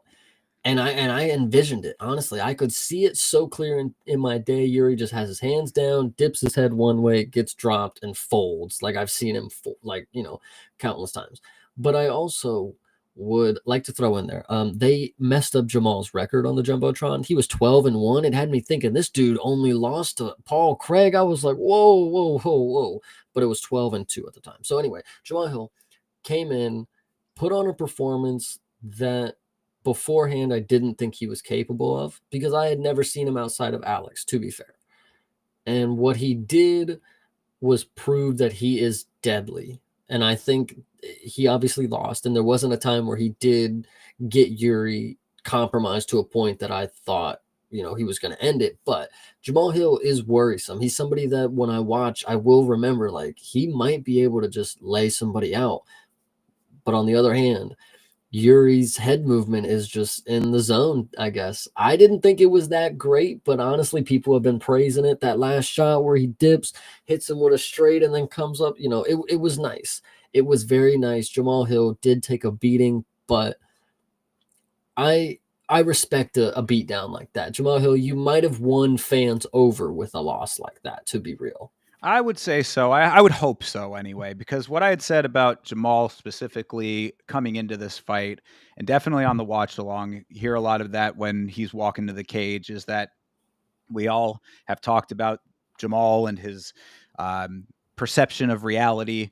Obviously, the Pereira loss has been the narrative that has been plaguing him for however many months now, and his mental state is somewhat questionable at times. And I thought he really needs to win this fight for himself. I think I even said that on the last episode, that like this is a fight that for his psyche, he really needs to win. So to see him go out there and put it all on the line the way that he fought, I think speaks to how he perceived the fight and the level that he wanted to bring to the fight. And in that regard, I do think that he succeeded to an extent. I mean, like, it was certainly a war. Like, for him to get dropped as hard as he got dropped in the first round. I mean, the straight left put him down. And I don't think it was actually that shot that did it, but I believe that he broke his nose in the first round, because like he had the cut on the bridge of the nose, swelling up real heavy when he was on the stool, and he was breathing out of his mouth really, really heavily. So all the signs were there that the nose was broken, and he stayed in that fight for as long as humanly possible while Yuri was really navigating it very, very effectively. He was just one step behind, which is unfortunate. I thought he was very gracious in the defeat. He's a guy that I think a lot of people want to like. So it's like a performance like that hopefully got them around the curve a little bit with him. It's just he sort of did himself no favors with the way that he acted publicly about the Pereira loss, but you can see why he has been where he in the rankings wise, in the conversation, all of this stuff. He is a dog. He is going to go out there and try to make it happen. He belongs there for those reasons. Can he secure, a spot again? I mean, like, and be, a champ again? That I don't know, but I don't want to dislike Jamal, and I really hope that this showed why people should like him. I think the last thing that I will bring up, and I'll say it, I'm trying to think. I was kind of surprised when I heard it, but it made a lot of sense. I mean, Yuri has only lost to Alex in the UFC. Oh Um, yeah, yeah. I guess that is the case, isn't it? so it is crazy to think that he wants a rematch, but like it's the only dude he's lost to. I mean, can you blame the guy for he wants this win? I mean, and to be honest, I even thought about it. Like, if he does actually beat Alex that last time, like props, man. Like what can you say? I mean, he was determined, and there was only one dude that he couldn't get past. And if he finally does it, and they give him a third fight, which honestly, I gotta love Yuri, man. I would love to see it. How can you not? And look, Alex Pereira at this point is the white whale of Yeah, the division. I mean, it is what it is. Every guy who's lost to him wants to get that loss back. Of course, we mentioned it on the last episode as well, that it's kind of crazy that he had that situation with Israel Adesanya and it's now overtaken that position basically. yeah. But so it makes perfect sense to me that that would be the case. If they want to do part three, I mean, like, maybe the thing that I would say to that though is the same criticism that I had going into the second fight with Yuri and Alex, is that Yuri keeps claiming that his style has evolved. He said it in the post fight. Oh, I think you saw the evolution. I'm like, no, Yuri really didn't see much of an evolution. You fought exactly the same as you always fought to me. I mean, like, maybe there were certain differences that, like, on a micro level, that you can kind of point out here and there, but like all of the glaring criticisms still are there. So I don't see how it would go much different in the third time. I don't know. I think I understand why Yuri's confused, is because in the first minutes of his fights, like the rematch with Alex and then this one, he gives it a good minute where he like keeps his hands up and he'll like do some different stuff. But then after about a minute, I think he just kicks into like auto drive and he's back to doing his thing. And I don't think he understands that he's doing that because at first everybody was like, "Oh my God, he's got his hands up! Oh my God!" Oh, and then by the end, it's like, "Yuri, put your hands up! Yuri, put your hands up!" Right. Like so, it's Yeah, so it is what it is, but I mean, look, at the end of the day, this I think was really the feel good story of this yeah, card. Of course, for the fight, I heard that Yuri and Jamal ended up having a drink after the fight, so obviously good sportsmanship there. Jamal's always been that way too. He's not one of these guys, like, he talks his shit like every fighter does. Whatever he gets, obviously the whole thing with him and Alex is a little bit of an extenuating circumstances, but I think deep down, Jamal is like a decent guy, and Yuri is obviously a good dude too. So I think we would be a little remiss if we did not mention the shaving of the head situation, and that the cancer patient that he raised money for as well, who got to watch him get this win in person. I thought that, again, feel good story. Really, nothing negative to say about Yuri on this one. yeah. And I also will note, I don't know if you saw his interview with Megan O'Leary in the backstage, where he said that he's got two dudes from back home and he's going to take them to his hotel and show them something crazy. I don't know what the fuck does he mean, but boy, I'm sure that they had a good night after. Like, wow. And Meg O'Leary was invited to that. Yeah, okay. So, I mean, if Megan O'Leary took her opportunity, listen, I'm sure it was a nice one. I, So, I don't. Yeah, there's plenty that you could say down the line of Meg O'Leary and three crazy checks, but I think that maybe will be a little bit more couth than yeah, that. But yeah, no, that certainly that quote. I think that's one of those, like, translation possibly issues, that yeah, like the words just weren't there, but goddamn, did that make me laugh when I saw that. I just saw it as like a meme, like just in text form, and I was like yeah. reading it, and word by word, I'm like, oh, what the fuck.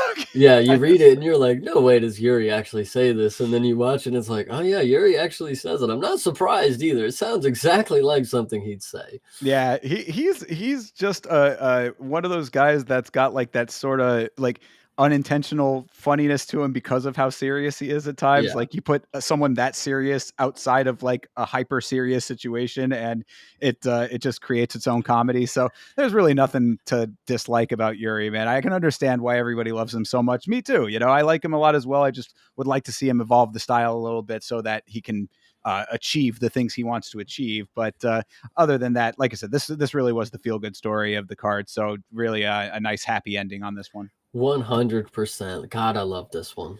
Absolutely. And moving on to the co-main event, certainly a happy ending for some people, I would say, but this was quite a crazy one. This was the championship fight. This was Merab Dvalishvili versus Umar Nurmagomedov for the bantamweight title, and this turned out to be pretty entertaining as well. All week, I was following with Father's plan, and I was going to take Umar and Islam. But I will give major props to my good friend Toby, who invited me along on this beautiful journey to join the Marab Mafia. And we got this one done together. We took down Umar and his uncle and we shoved it in their face. Like, I'm telling you, this was such an exciting fight because not only was it interesting for the first two, where like, oh, Umar's gonna like smoke him. What is going on? Marab, no. And then Marab's like Terminator cardio kicked in, and Umar's like tired as hell. And then Marab starts styling on him. He starts doing the emotes. He starts, not getting taken down and doing this. Like, dude, Marab, he may not be what you love in a champ, but he is what you love about some of the fighters. He has personality and he does fight until he loses. And he's not losing right now. So I'll give it to him. Rob really showed me that I need to put some respect on his name. This was a good performance. Absolutely.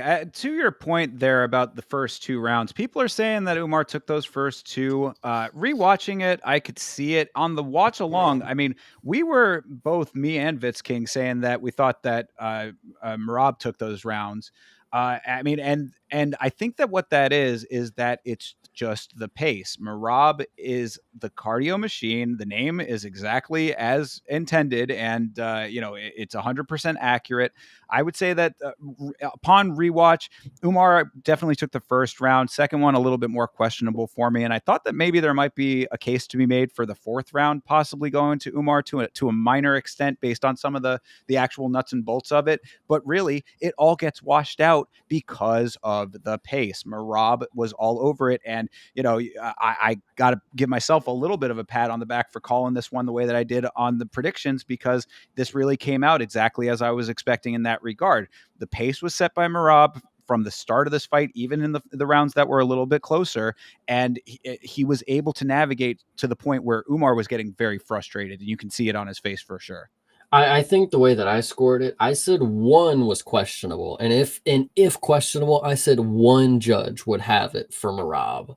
I said round two was definitely Umar. Round 3 and 4 were Marab. And 5, I agreed was Marab, but I heard people saying Umar won round 5. Or no, yeah. So that's just my assessment. I will also note that I was completely wrong judging people who said that Umar had better striking than Marab. I see it. Round 1 and 2, it was there. The kicks were looking good, but that's not the point. I think the boxing was actually the main part. He was able to get in and out, tagging Marab up really quick and not letting Marab, corner him and then drop bombs on him, which is eventually what he just kept doing. Sure. And then so I give Umar some major props. His striking looked a lot better than what I gave him credit for. However, it was very embarrassing for you to get shit whipped to the mat by Marab, to get thrown on your back by Marab, to not be able to take down Marab. Which it's funny that clip will go out of him pulling him down and Marab doing this, Yeah. because like moments later Marab literally got taken Yeah. down, Yeah. but he did get up, so I give it to him. And it is just Marab really just styled on him, and it's not that he styled on Umar, but he kind of styled on Khabib too. Like they're like one in the same. Like he really put it to Khabib that your wrestling is not me. So I really appreciate Marab. He really did do some shit. Yeah, one thing to Marab's credit that should be talked about more, I think, is a point that Vitz King made on the watch along. One of his greatest strengths, aside from the defending of takedowns, and then of course his own, obviously, is capitalizing on the takedown attempts that he does not get.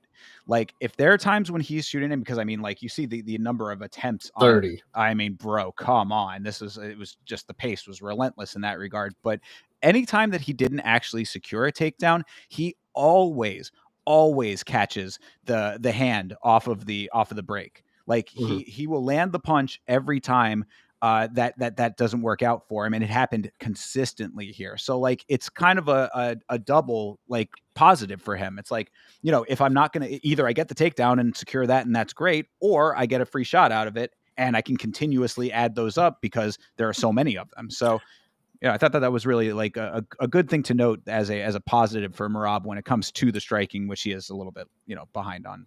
I will make the note also, and I want to give the opposition point of view from my good friend North in the Discord. Marab going into this fight was one takedown away from tying GSP for the most takedowns in UFC history. Yes, he And was. and to note, Umar specifically said he's not going to tie that record against me. Not only did he tie it, he broke it by 6. So there's that. But to go with what North was alluding to, and I do agree with him, giving Marab 7 takedowns in this fight is pretty gracious. Most of them he didn't even secure. Like the ones where he just threw him on the mat and walked away, like you can't really consider those takedowns. Like he didn't secure anything. And so a lot of them were questionable. I definitely think he tied it and broke it maybe 1 or 2, but 7 takedowns is pretty ridiculous in my opinion. Yeah, and I think again it goes back to the same point that we were kind of showcasing in the sense that our round scoring is a little bit different. The perception of that kind of element is a little bit different. I really think that the big deciding factor here in like it's the if it's one of those things that like if all factors are down the line equal, I'm not saying that they were in this fight necessarily, but if all things are down the line equal, then like there's like has to be one other element that sort of pushes it over the top. And I really do think that A, it's the pace, and B, just the fact that Marab was having the time of his fucking life out there. Like Yeah. I think that just optically it was like, this guy ain't losing this fight. How could he be losing? Look at him smiling so much, Yeah, exactly. You're making a good point. And I think not only is that good for us to see, to finally see Adam Marab, like we did get it a little bit with Sugar, but in this fight, we really got to see just how much Marab enjoys being in the cage. And that's what we would want for a champion. We would want somebody who enjoys being in there and not only enjoys that, but is the best at what they do. So Marab is still continue. I know his resume is crazy, but in my opinion, he's still earning the stripes that I think he needs to be a great. Like he is a great Hall of Famer by now, but like he's in my book becoming what I think a great champion is. So I respect that he's evolving. Yeah, and this is a great fight to show to anybody who has the perception that grapple heavy fights are boring. Like in Mhm. my opinion, because this was an entertaining as fuck fight through 5 rounds where there was not a whole hell of a lot of explosive quote unquote action. You know what I mean? Like this was really a lot of rolling around. It was a lot of circling around. It was a lot of chasing going on. I mean, like there it wasn't like super like again, explosive is really the way to describe it. I mean, like, you're not seeing like power shots, you're not seeing bombs landed, you're not seeing knockdowns, that kind of thing. But this was still a really, really entertaining fight. And I think a lot of people who are more casual to the sport, it's like if you start seeing people going to the ground, it's like, oh, great, now I got to sit through this. But it's like these fights can be very, very entertaining. And I think that, if anybody that has that kind of perception, you show them something like this, maybe you change their mind. Yeah, I can see that. This was definitely a fun showing, way better than what we got at the Sphere from Marab, in my opinion. I think this was what I needed to be solidified as Marab Mafia for sure. Oh, yeah, more so than the Sean performance, you're thinking. Yeah, I think this one was definitely more of a performance that, like, two people have to, and it can't be just a one-sided performance, of course. Yeah, from that respect, you're absolutely correct. I think I like the Sean fight only because of the questions that were answered in Mhm. that fight. Because everybody was saying the one good shot from Sean, the one good shot from Sean, and And then he never fucking took it. I Mhm. mean, we saw exactly how that went down. But no, you're definitely right. This was a spirited, competitive fight. And shout out to Umar. I mean, I think that there needs to be said. Like we were talking a lot about how he got hot shotted to get this shot in the first place, going from number 10 to number 2 after beating Corey Sandhagen and then getting a title shot. It was an extremely high and quick ascension to be able to be in this position. And he certainly held his own against the best fighter in the division. So I really don't think he has too much to be upset by aside from not getting the nod. Yeah, it kind of reminds me of what happened in the flyweight division with Pantoja and Steve Erceg. It's like you see somebody who gets the shot that they claim they deserved it, and they do prove that they're closer than we would have presumed. Not in this matchup, of course. People thought it was a lot closer. Maybe there were levels to it after a certain amount of time, but at the beginning of the fight, it was definitely a close encounter for either of them to get one dropped, an easy knockdown, or get a good sequence in the grappling. This was at a certain point in the fight, I actually lost the danger for this. Like I think I realized like, okay, these dudes aren't going to knock each other out. Like this is going to be just what we're seeing, but we're just going to see more of it. And then Marab made it more fun as it went on. I think that was what was key, honestly.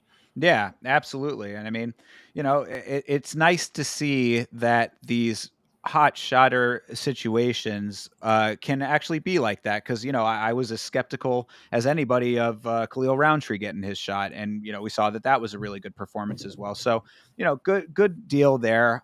Umar has plenty of time to to continue to be in the conversation, and I'm sure that I would not doubt that he'll have his shot at the gold again. Yeah, 100%. I mean, he's probably not going to lose to a lot of people under him at this point. Like depending on where he lands in the rankings, he probably won't have that much of trouble. Yeah, no, I agree. So the champ retains in the first title fight of the evening, and in your main event of the evening, much the same. Islam Makhachev versus Renato Moicano. Kind of an anticlimactic way to end the evening, just based on all of what we had seen leading up to it, especially with the fight that we just talked about with Marab and Umar. But really, was there going to be a different outcome with this one? I remember exactly when the fight started. I said, if Hanato goes out here and loses in the first round, like who, can you blame him? Like it is a short notice fight. He's stepping up to fight the fucking champion, and like he's even said it before. Like I'm not beating Islam, and like I'll give him credit. He went in there in the first 30 seconds of striking, looked interesting. It looked like maybe this isn't as close or as far apart as we thought. And there was like some fluke knockdown. It was kind of fluky. It was a slip.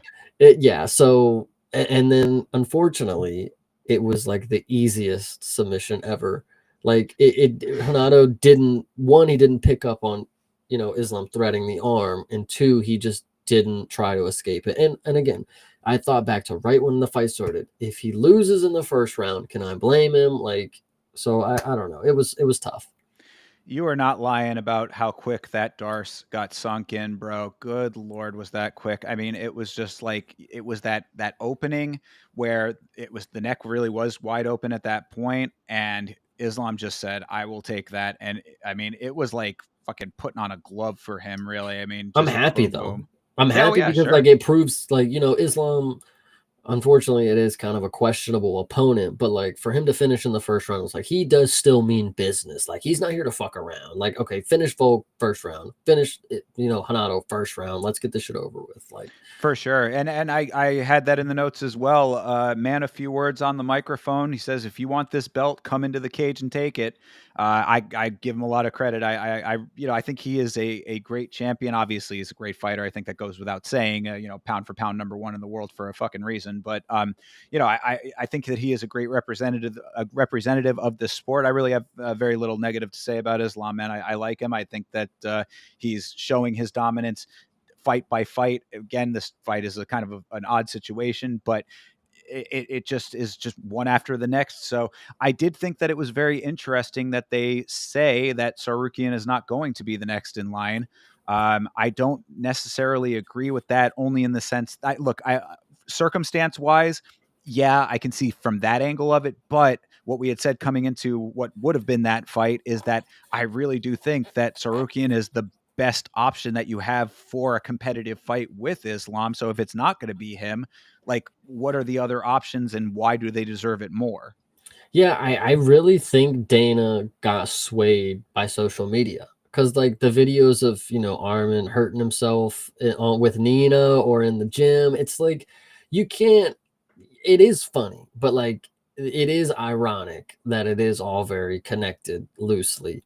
And hearing Armin, like Nina even posted up, she actually went on a lengthy rant, like, I didn't hurt Armin, he didn't hurt himself in our training video, blah blah blah. So Armin went on Ariel and talked about how once he started cutting, that's when his back started hurting. So and Dana is maybe just thinking like, if you want to fight, like you got to battle through some stuff. Like I know back injuries, me personally, back injuries, that's nothing to kind of fuck with, but like you move your feet, lose your seat kind of deal in Dana's eyes. Yeah, I do get that aspect of it. I think that would be a good point to mention that new episode of the Yama Proper Show is going to be coming out this week. So keep an eye out for that because I've got some stuff to say about Armin and his situation with Nina Drama that possibly could have led to him having those back problems. But yeah, no, I understand it from that aspect of it. But as far as the matchmaking goes, that makes sense and could actually make it competitive with Islam. It's like what we talked about with the state of the division in general. I mean, like you've got a lot of guys that are on the way out in this division. Not a lot of really great options as far as a competitive fight goes. I mean, are we going to have Oliveira again? I mean, like, I guess that's kind of where people are angling for. It just, I think that Armin really is your best bet on as far as like an actual like competitive fight. Well, I feel like, and there's an old quote. What was his name? Derek Seaver, is that his name? Dennis Siever. Dennis, I always say Derek. Dennis Seaver, he has like a quote saying like, I don't need to be the number one ranked guy. I just got to be high enough ranked for them to call me up on short notice, something like that. So like, this is one of those divisions where apparently people just fucking get hurt. You got Charles who cuts his fucking head. You got Armin who hurts his back. So like, what can you really do? You just got to be good enough to be Hanato Moicano and be ready to fucking whoop Islam on 1 day notice. Like, I don't know. I guess, but then I mean, look, if the angle is to keep Islam in a sitting pretty position, not having to really worry about any legitimate competition in that regard, then sure. I mean, you can keep feeding him whoever you want, but I short of like one of these hot shot situations that we were just outlining, I mean, maybe, but even then it's kind of a little bit questionable below like, some young killer at the, in like the 10 range, maybe. I mean, maybe there's something there, but it's just like, I'm upset by the idea that it's not going to be Armin only because I think that was going to really be the fight that could have decided a lot of things. My last interpretation from Dana's point of view on Armin is like, well, sure, we're not going to book you for a main event again because you hurt yourself and you almost cost us like, so maybe that in Dana's point of view, it's like, you're going to have to fight again because we're definitely not put you in the main event. If you hurt yourself during your cut, like that's your own stupid fault. Like, in his mind, I'm sure.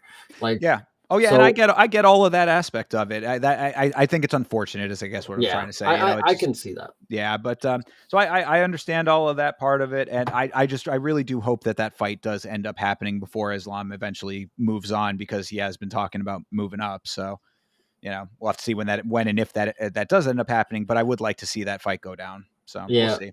It's unfortunate. And am I correct in that I heard that Dana finally did come around to saying that Islam is the pound for pound number one? I mean, it was more of like this. Here, ask me if Islam's the pound for pound. Is Islam the pound for pound number one best fighter in the world? Yeah, sure. Are you guys like, yeah, sure. Are you guys okay done hearing it? Like, yeah, I guess. Like, he basically just shoot it away. Yeah, nice to be able to kind of shrug it off after you were the one pushing that narrative for so long, Mr. White. Yeah. Yep. And it's funny, it's like after he beats Hanato on 1 day's notice, that makes him the pound for like that's now the pound for pound. Okay, sure. Yeah, I guess it's a good point. But either way, I think that the fans have known what the situation there is for quite some time, so we don't have to go too deep down that road. But any which way, I mean, that is UFC 311, Makhachev versus Moicano. Final thoughts on this card? I think, and people really want to call this, and I know we compared the arenas to the Sphere, and they want to say this is like a Sphere light, I think this was perfectly fine. This was a good card, even with the ending. It's like it wasn't anticlimactic to a point where it's like we expected so much. It's like once you see somebody on short notice losing first round, you can't like fault them like it to a certain extent. It's like you watch Volk get head kicked. It's like, I mean, he set up the head kick. I mean, he can't really do too much. It was the first round. He got caught. And then Hanata, it's like, got caught in a grappling situation. And if you knew you were outmanned, and then he sunk it in quick, like, what else can you do? So, other than that, like, I think this was a good roller coaster of events, and it ended on a good high point. Islam's still the champ. It would have been good either way. Islam's still champ or and new. Like, it would have been a good night. Yeah, yeah. Overall, I mean, I think that there were a couple of instances on this one that upset me only because I was, anticipating certain fighters to fight in a style and method that they weren't doing. So I was a little bit pissed off at individual fighters, but that's the sport of MMA and that's what makes it great. So, really nothing too negative to say in that regard. And the officiating, we didn't have too many. We Oh, didn't yeah, have, yeah. like, I think of the only weird one was the Zachary's, obviously. And then there was one moment with Yuri where he got poked, where he got the double eye poke from Jamal. And then they brought in the doctor, and the doctor's asking him, "Can you see?" And it's like, I mean, he's saying he wants to fight. Like, why are you asking him if he can see? And Yuri's like, ah, That was funny though. Can you see? Yes. Yeah, exactly. So yeah, he's great. Yeah, yeah. No, you're right, and it is kind of ridiculous that we have to point out when there are no bullshit refereeing instances, but that's just the world we live in as well. So overall, a fun event. I think it was a good time. It was a little bit of a roller coaster. Sometimes that pissed me off, but at the end of the day, that's what makes horse races. So I'm happy. Yeah, we need to get back to this arena like pronto by the end of the year. That is legitimately true. Absolutely. Yo, shout out to Jack Director, by the way, bro. Been missing you in the watch alongs, my guy. But so yeah, that's 311.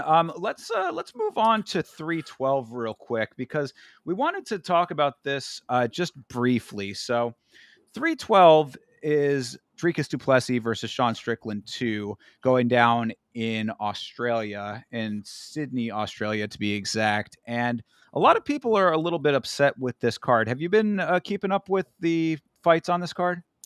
The only thing that I will note, and because everybody is giving a bad rep to 312, and there's two that I'm obviously excited for, the two championship fights, but it is unfortunate that I can see on the card that we have next week that there's two Australians that could be on this card, and people are complaining about the names on this card, but it's like they could have got Izzy probably, but that's somebody they want to book somewhere as a headline. They could have got Khan Fly, but they don't fucking like him for some reason. So, but as I do look at this card, there's a hell of a lot of Australians. They're just not anybody that we really care about, you know?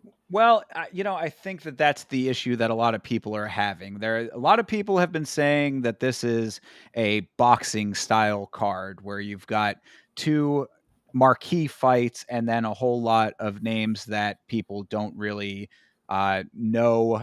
Like they're not widely known, Mhm. and that perhaps not a lot of people care too much about, except for the Australia connection. Now, I mean, I understand that criticism. I mean, what I said to the response that I had to the criticism was, look, I mean, a lot of times you have these cards and then everybody complains about the name value and then they turn out to be banger cards. That Mhm. certainly can be the case, but I do understand the criticism of saying if you're only going to have these two marquee championship fights as the top of it and then pretty much not much to care about underneath it, then why is this even a pay-per-view? That I think holds some weight.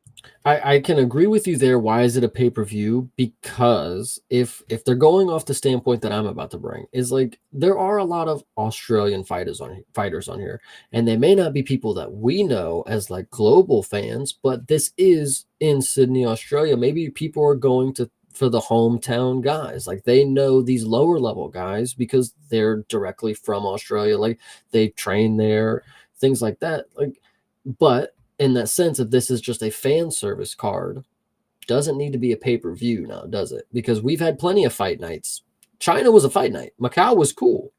You didn't have to make it a pay per view. So I don't know. It is questionable. Yeah, because I mean the criticism also that I had heard, and shout out to Bedtime MMA, who I had listened to a video talking about this. Bedtime is from Australia, so a little bit of a vested interest in this one, and he had said strip one of the title fights and then make it a fight night. Like that's like having Zhang Weilei and Tatiana Suarez as a headliner for a fight night that is out in berm, so to speak, out, outside of the apex, like it would be a little bit disrespectful, but like at the same time, I mean, it would, or strip both title fights, even if you wanted to, like, have a higher level Australian headlining as well. That's Literally non-title. could have been Izzy. Like, It certainly could have been. Yeah. I mean, they decided they wanted him for the, was it Saudi Arabia, I think is one coming up. yeah.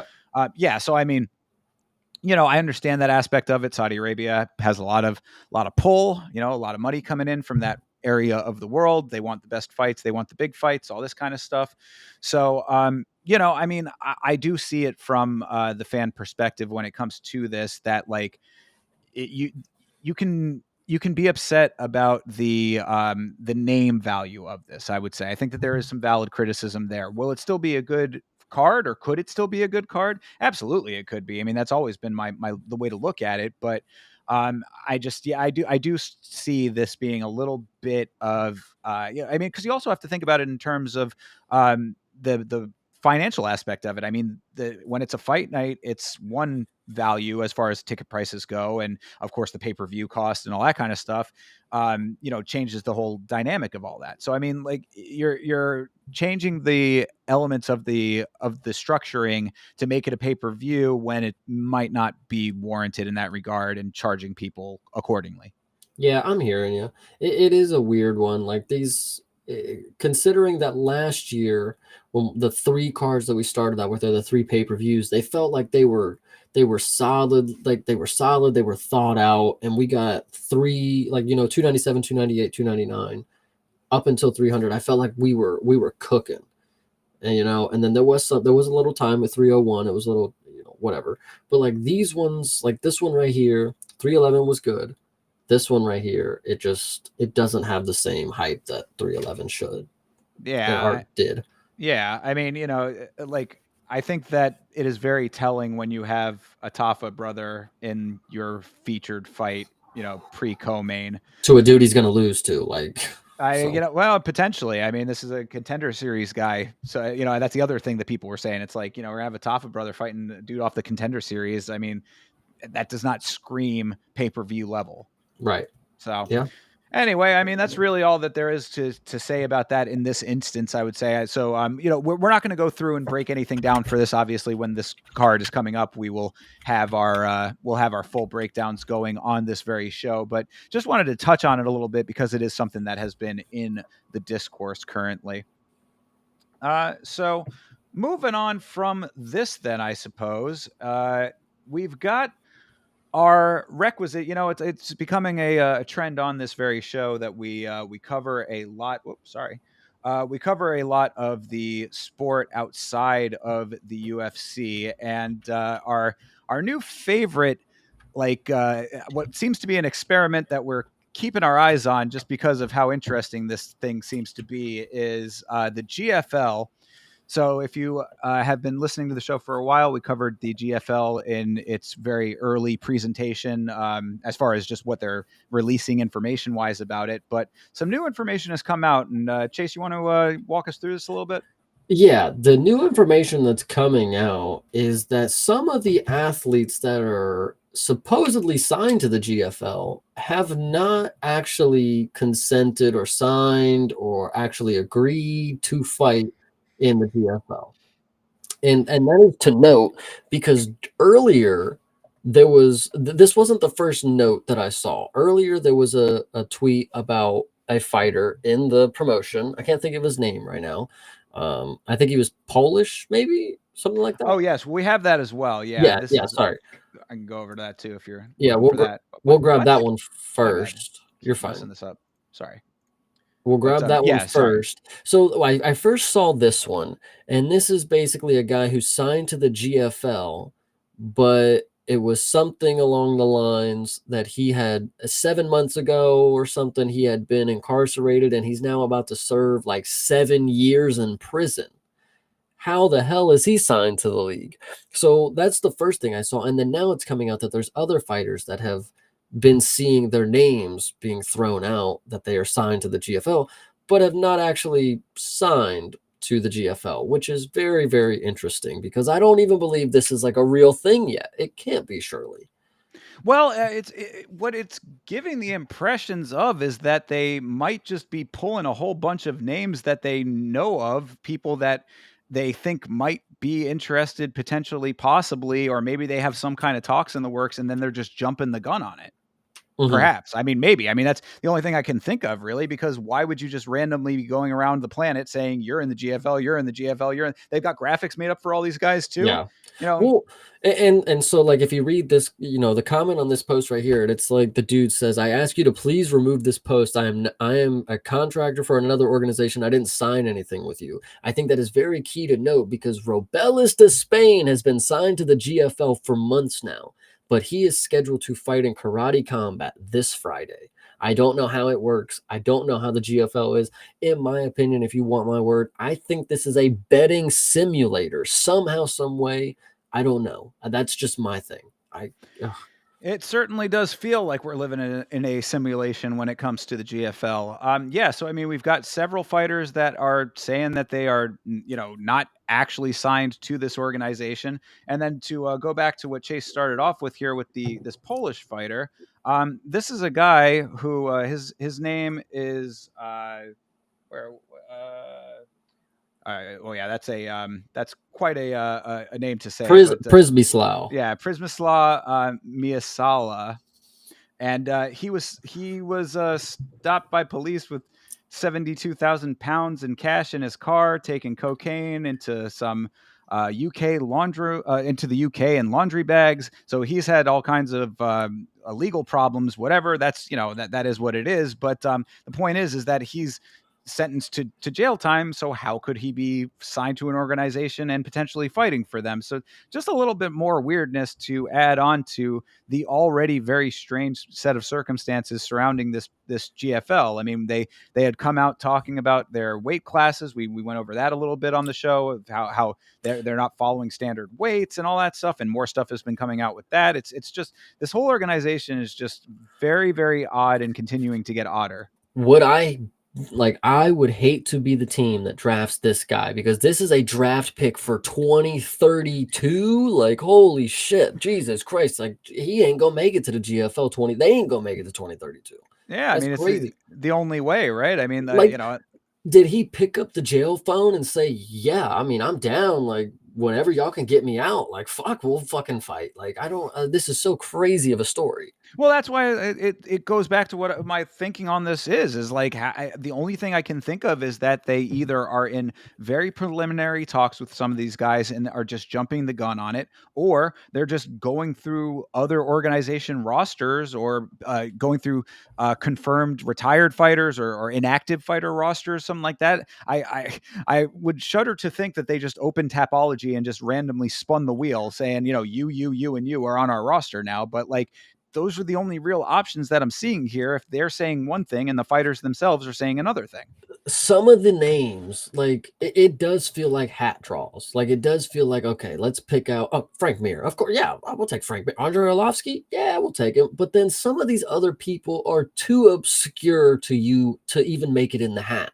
Like I just it's really, really weird. And I'm very excited to see it, guys. I'm not gonna lie. I think that I that should be the Yeah. takeaway too, is that like what the reason that we're keeping our eye on this so much and like, having like the day-to-day tracking of these things is because once this thing finally does fucking launch, it's going to be very interesting to see what we actually get on screen. Yeah, I'm very excited because it's gonna be crazy. Like some of these dudes on here might not even have internet access to like even know that they're on in the GFL now. And what's even funnier, I just noticed Caio Machado, the dude who went to 3 rounds with Brenson Ribeiro and stunk up the fucking thing, the Canadian Brazilian. Yes. He's signed to the GFL now. So Well, says the website. well, I mean, more, I suppose. I mean, I OSP. yeah, I Whoa. think we mentioned him last time. Yeah, yeah. Oh We my goodness. there are names on it, names that you would certainly recognize. He's actually on here twice with 2 different pictures. OSP, nice. They got him in OSP here times twice. two. Yep. Well, all right. I mean, yeah, so that's what I'm telling. There is a lot surrounding this that is certainly piquing our curiosity. I would say so. curiouser and curiouser, I guess, is the way that we will leave this little segment here, but just some more tidbits to keep in mind as we're kind of keeping our eye on this thing from the ground floor. So, we still don't have a prospective launch date for this experiment that is the GFL. Obviously, we'll keep you posted as more information comes out, as we have been doing. But here's your dose of weirdness for GFL for the week. Yeah, I'm really hoping that Dana is like ready to fucking pounce on this company because I'm on their website and like I know it's maybe not it's probably unethical, but they have the UFC photos like on here. Like these aren't just like stock photos. Like these are the UFC stock photos. I'm hoping they just fucking sue them. It Like could be, yeah, intellectual property being taken by that. I don't know. Maybe do the fighters retain the likeness for that, for the images themselves? Probably not. You're probably right. There's probably some yeah. legal precedent there, but yeah, I don't know. I mean, it's what this is starting to remind me of. I know you're a wrestling guy, Chase. I'm not as big of a pro wrestling person, but we've kind of touched on Jim Cornette in certain times here before. And Jim Cornette would consider something like this to be a little bit of an outlaw mud show, I believe is how he would describe this. And I mean, I'm not saying that that's what this is actually going to end up being, but like it sort of smacks of something like that. I, I just think listen, it's just really crazy that they have these pictures that say signed on them. And then people are coming out saying, I have never even seen a contract type of deal. But what I'm sorry, I know to take it off script, but this one is actually very important because we really like this guy. Guess who signed to the GFL? Mr. Zigomantis Ramaska. Oh, did we not see that last time? Maybe that's I new. don't think so. I think that is new. This is Listen, they're just signing anybody who leaves the UFC. Brian Keller, this dude is on here too. Like these Brian dudes Kelleher? just, Oh, wow. yeah, yeah, these dudes just left the UFC too. Like they're ready to go. Yeah. And the other note that I Whoa, Mateus Nicolau, what is going oh, on? yeah, they really are just scooping them right up fresh off the exit. Wow, Yeah, wow, that's wow, wow, crazy. wow, wow. What I Okay, had sorry, said go too, ahead. no. What I'd said about it is that we're possibly, if this does end up taking off to some way, shape, or form. I mean, it's a very big if on that one. But if there is something here, you could potentially be seeing the fighters' lifetime pipeline being established in real time, because you could have conceivably a fighter. I'm not saying that this in any way, shape, or form would be the situation for her, but let's just say, for example, a Dakota Ditcheva type who comes in very hot in PFL, starts out her career in PFL, tears through that, goes into the UFC, has her career, whatever it may be there, does her time in the UFC at the top of the heap, and then gracefully retires to the GFL. Listen, I I might have to just keep up with the roster to see who's new here because Corey McKenna is now in the GFL Bro, along with Mariah Agapova, our homeless girl. She needs a check, of course. And then Paige Van Zant is also a member of the GFL. that's wild, dude. Yeah, they really are scooping them up left and right. And I mean, and look, another point to all of that is that obviously there is either some legitimate money here, or if there's not, then how many of these fighters actually really are signed? Yeah, they paid for a whole website, guys, and they have cities based on this: GFL London, Dubai, Sao Paulo, New York, Los Angeles, and what's this other one? I can't even see. But either way, like it seems as official as you can make. Like, wait a minute, what is happening? They got different. Wait a minute. Okay, so Dubai has leaders Cain Velasquez, Loyo Machida is Sao Paulo. What is that? Ray Oh, Longo is New York. they might have had their team leader. I guess those are the team leaders, because this I is a team based thing. Well, we actually, oh my goodness, the GFL draft starts in 3 days, guys. All right. Well, Wow, see, breaking news, I suppose. I'm fucking ready. Let's All right, go. let's keep an eye on it. I guess I don't know if their socials are established yet, but we got to make sure that we're following all their social media and keeping up with this stuff, just to keep everybody informed, as we have been. So that's the latest from the GFL. Keep your eyes and ears open, and in 3 days' time, perhaps next week, we'll be coming back with more news.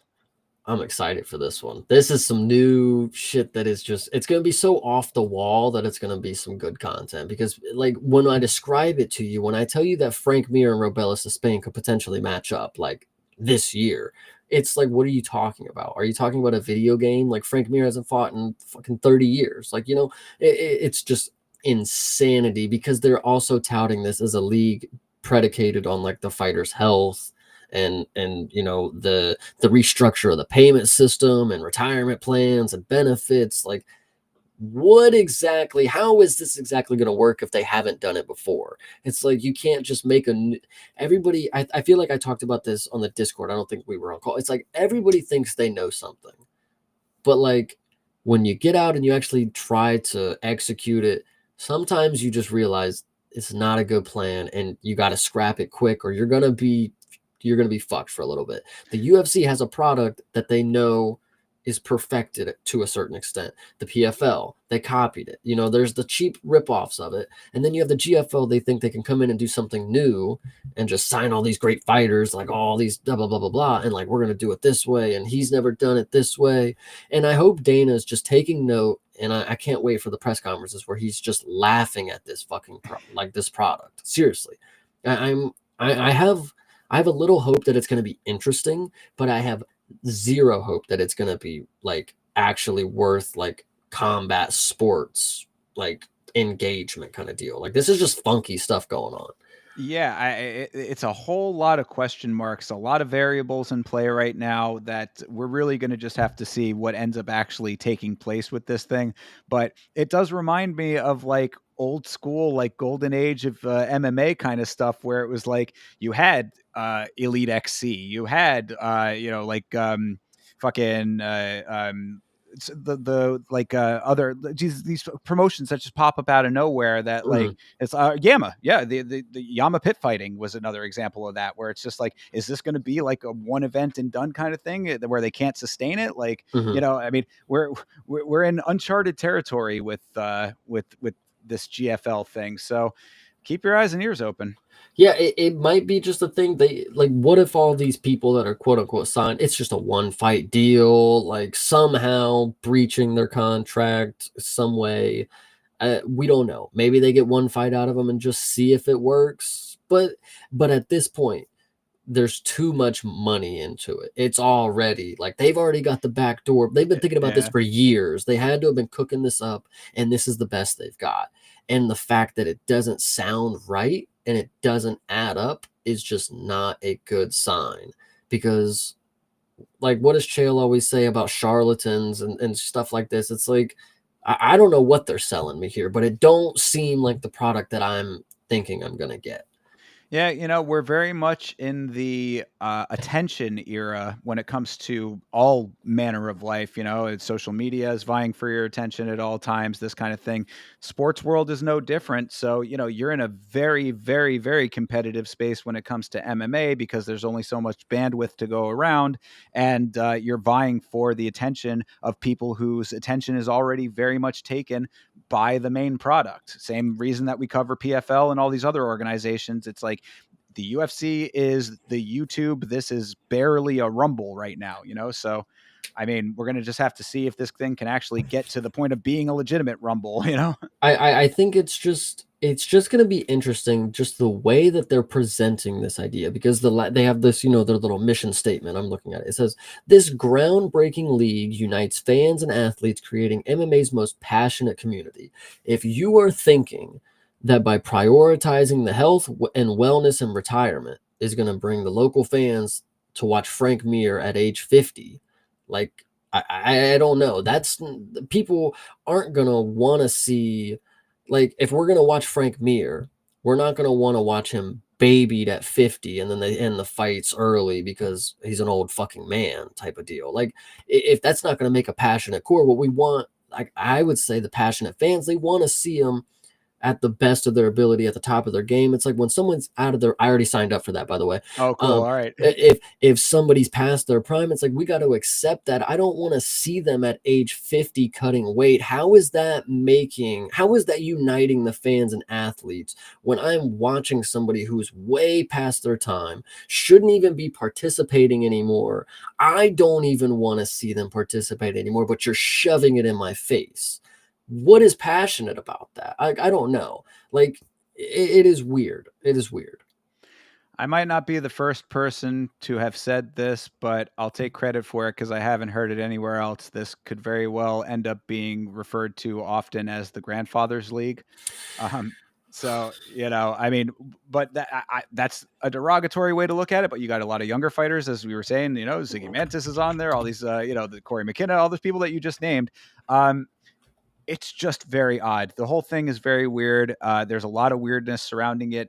If you're paying attention to it, that I think is something that organizations like this kind of bank on, is that people really aren't paying attention to it until until it's in their face. Mm-hmm. So all of these back end little dealings and stuff, if down the line, this is why it's good to keep up with it via this show. If you're out there listening, because we're seeing all of the seeds as they're being planted. So if this thing does end up being a success or a colossal failure, which we don't know where it's going to go one way or another, but it kind of, we've got inklings of things not being correct already. You're at least seeing the progression as we're seeing it in real time. So you understand where you get to from where you were. I always think about, like, with phone companies. I know this is a crazy bridge, but it's like, that many people can't possibly be using this type of phone. And so you got to imagine the people who work for the phone company are all using that type of phone. Like, they have at least one of them. And so when I think of, I don't even know where I was going with this, but when I think of this fucking fight league, dude, I don't know. Wherever that phone thing was going, I lost it. All right. Well, let's leave that there Yeah, anyway. We'll the move on from GFL, man, GFL. it's just fucked, man. So I mean, we don't know yet. Is I think where we got to leave it. It could be interesting. Oh, you got it. So Go for it. so when I think of all the people who are going to be watching this, it's going to be the friends and families of people who are participating in it, or who are like in the actual show. Like, oh, I get to, I'm seeing what my son works on, kind of deal. We will be actually two of the people not related to it, other than viewers. We will get the viewing experience other than the biased, where's my son, I'm looking for him in the fucking crowd type thing. Two viewers, I think, is at minimum what the GFL can get. Maybe max will legitimately people wanting to watch this to see what it is. Can't be more than like 500. Like, seriously. I mean, it's a global sport. Perhaps there are people It out is there the global fight league, but honestly, if you type in GFL, there's 10 more companies that come up like on top of it. So just saying. Well, we are in at the ground floor, so keep it locked to last week's fights for more information as it comes out. Mm. All right, let's move on from the GFL. I think we've given them plenty of shine. Just briefly wanted to touch on this. We don't need to go too deep into it, but so we've talked plenty of times about the PFL and all of the fighters defecting. I thought that this was interesting that Patricio Pitbull, who is one of their biggest fighters, has been very vocal about wanting to leave. He was finally granted his release as well, so he is a free agent. There have been rumblings about him possibly coming to the UFC. It seems a little bit of it would be like an MVP situation where it's probably not the best fit for him in the UFC. I would say that him going over to One Championship would probably be the better move, even though One Championship has also been criticized for their business practices. I wanted to point this one out specifically because this is one of, if not their biggest star, I would say, as far as active, like, prime or close to prime fighters goes. I think it's interesting because they asked Dana this question, and I forget the other fighter that they brought up, but they asked him, like, do you think such and such, and then Pitbull will make their way to the UFC? And Dana, he said to the other guy, he was like, oh yeah, we're looking into him. But when it came to Pitbull, he was kind of like, we're going to see how it works out. Like, we got to blah, blah, blah, blah. And so what I'm thinking, and this is just me playing 4D chess, it's like Pitbull has already been the type of dude to outwardly talk about his contract and, put the blame on the promotion.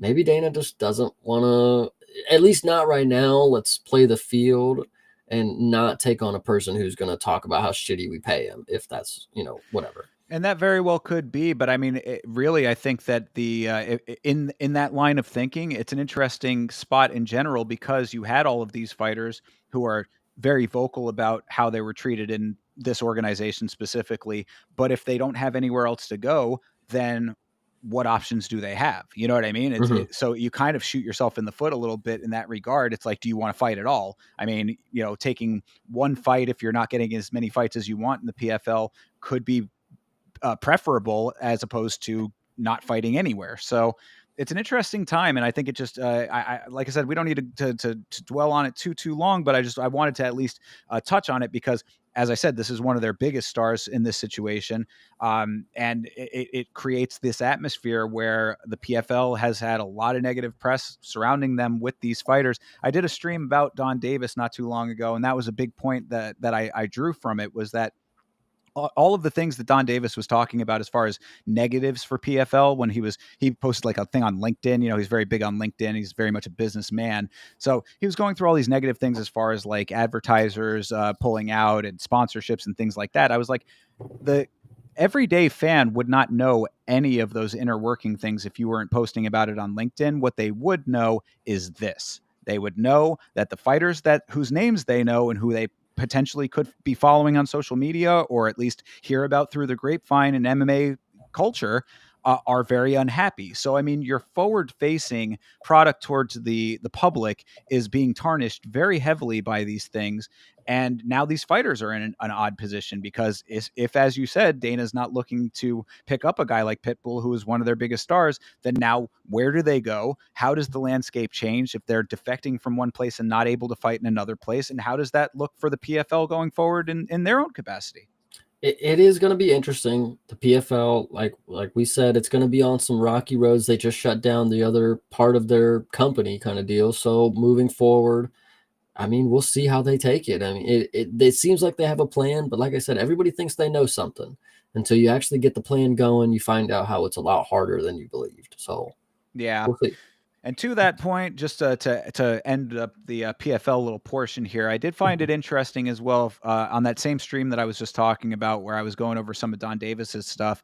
I found a great think piece. I forget what the outlet was. I'd have to go back and look that up. But it was basically an article saying that Ryzen is kind of going in one direction as far as their business model goes, and PFL is sort of going in a different direction. And Ryzen is seemingly becoming very comfortable in being another feeder organization for the UFC. That's why we saw Kai Asakura come over and why we saw Sean O'Malley go over to Japan recently on his little press tour that he did. Mm-hmm. So Ryzen is cozying up to the UFC, PFL trying to set themselves apart from the UFC, but going about it in a way that is not necessarily super fan friendly, maybe now a little bit more so with Bellator going down and them taking away the tournament system as it was, with the points and everything and the playoffs and all the dumb shit that no one cared about. Maybe that will help a little bit, but it was just an interesting note that like Ryzen is taking a very definitive path in one direction and PFL is taking a very opposite path to that. We're just going to have to see how it all affects the landscape. 100%. So, and then the very last thing that I had that I thought was a interesting and good thing to note, and this is shout out to Checkmate Entertainment for bringing this to my attention, but I saw this on Checkmate's page and wanted to bring it up. The NCAA, that is college sports, that's the governing body of college athletics, has recently added women's wrestling to their championship roster. I was not aware that there was not women's wrestling at the collegiate level up until this point, but it would seem that, or at least in championship terms or whatever, but it would seem that now women's wrestling is finally getting a little bit more of a platform at the college level, which could be huge for MMA. Yeah, absolutely. I mean, we see decent wrestlers come in, but if you think about that, none of them have been to like a collegiate level of wrestling. If they get that under their belt before they come into, the UFC or whatever, or MMA period, it's going to be a good backbone to their skill set. I mean, and honestly, it might even show how behind we are. Like maybe there's not collegiate level of wrestling for women in other parts of the world, but maybe there's something that's, a little higher than high school wrestling or whatever they would be able to do other than, get to the collegiate level with it.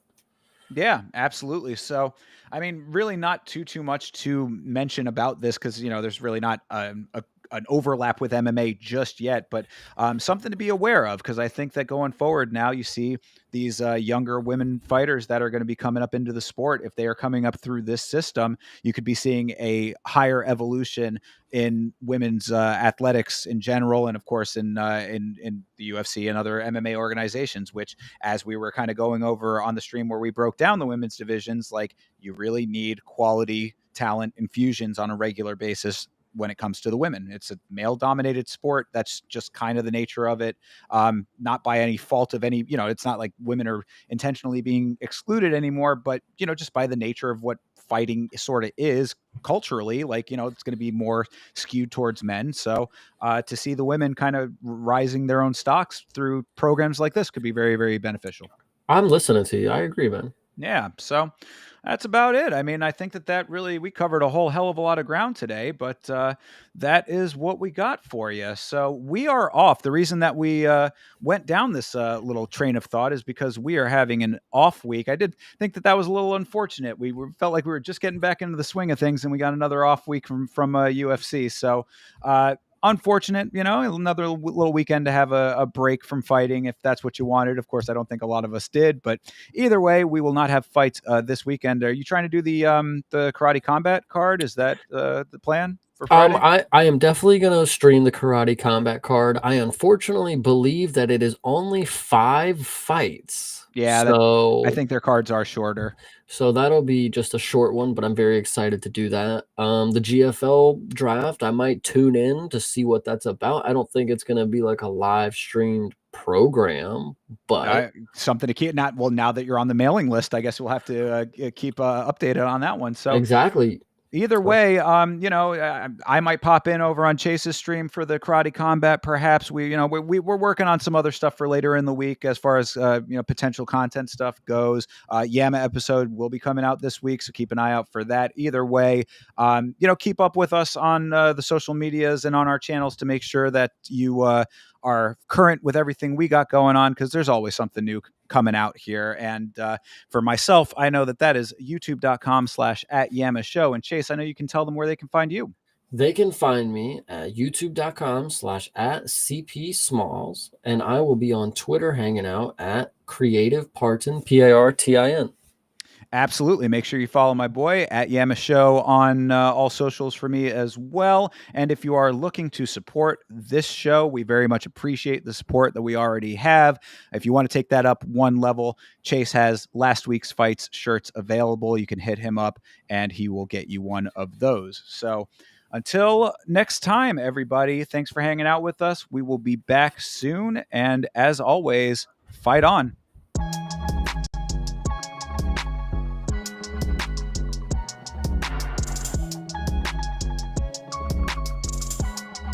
Change.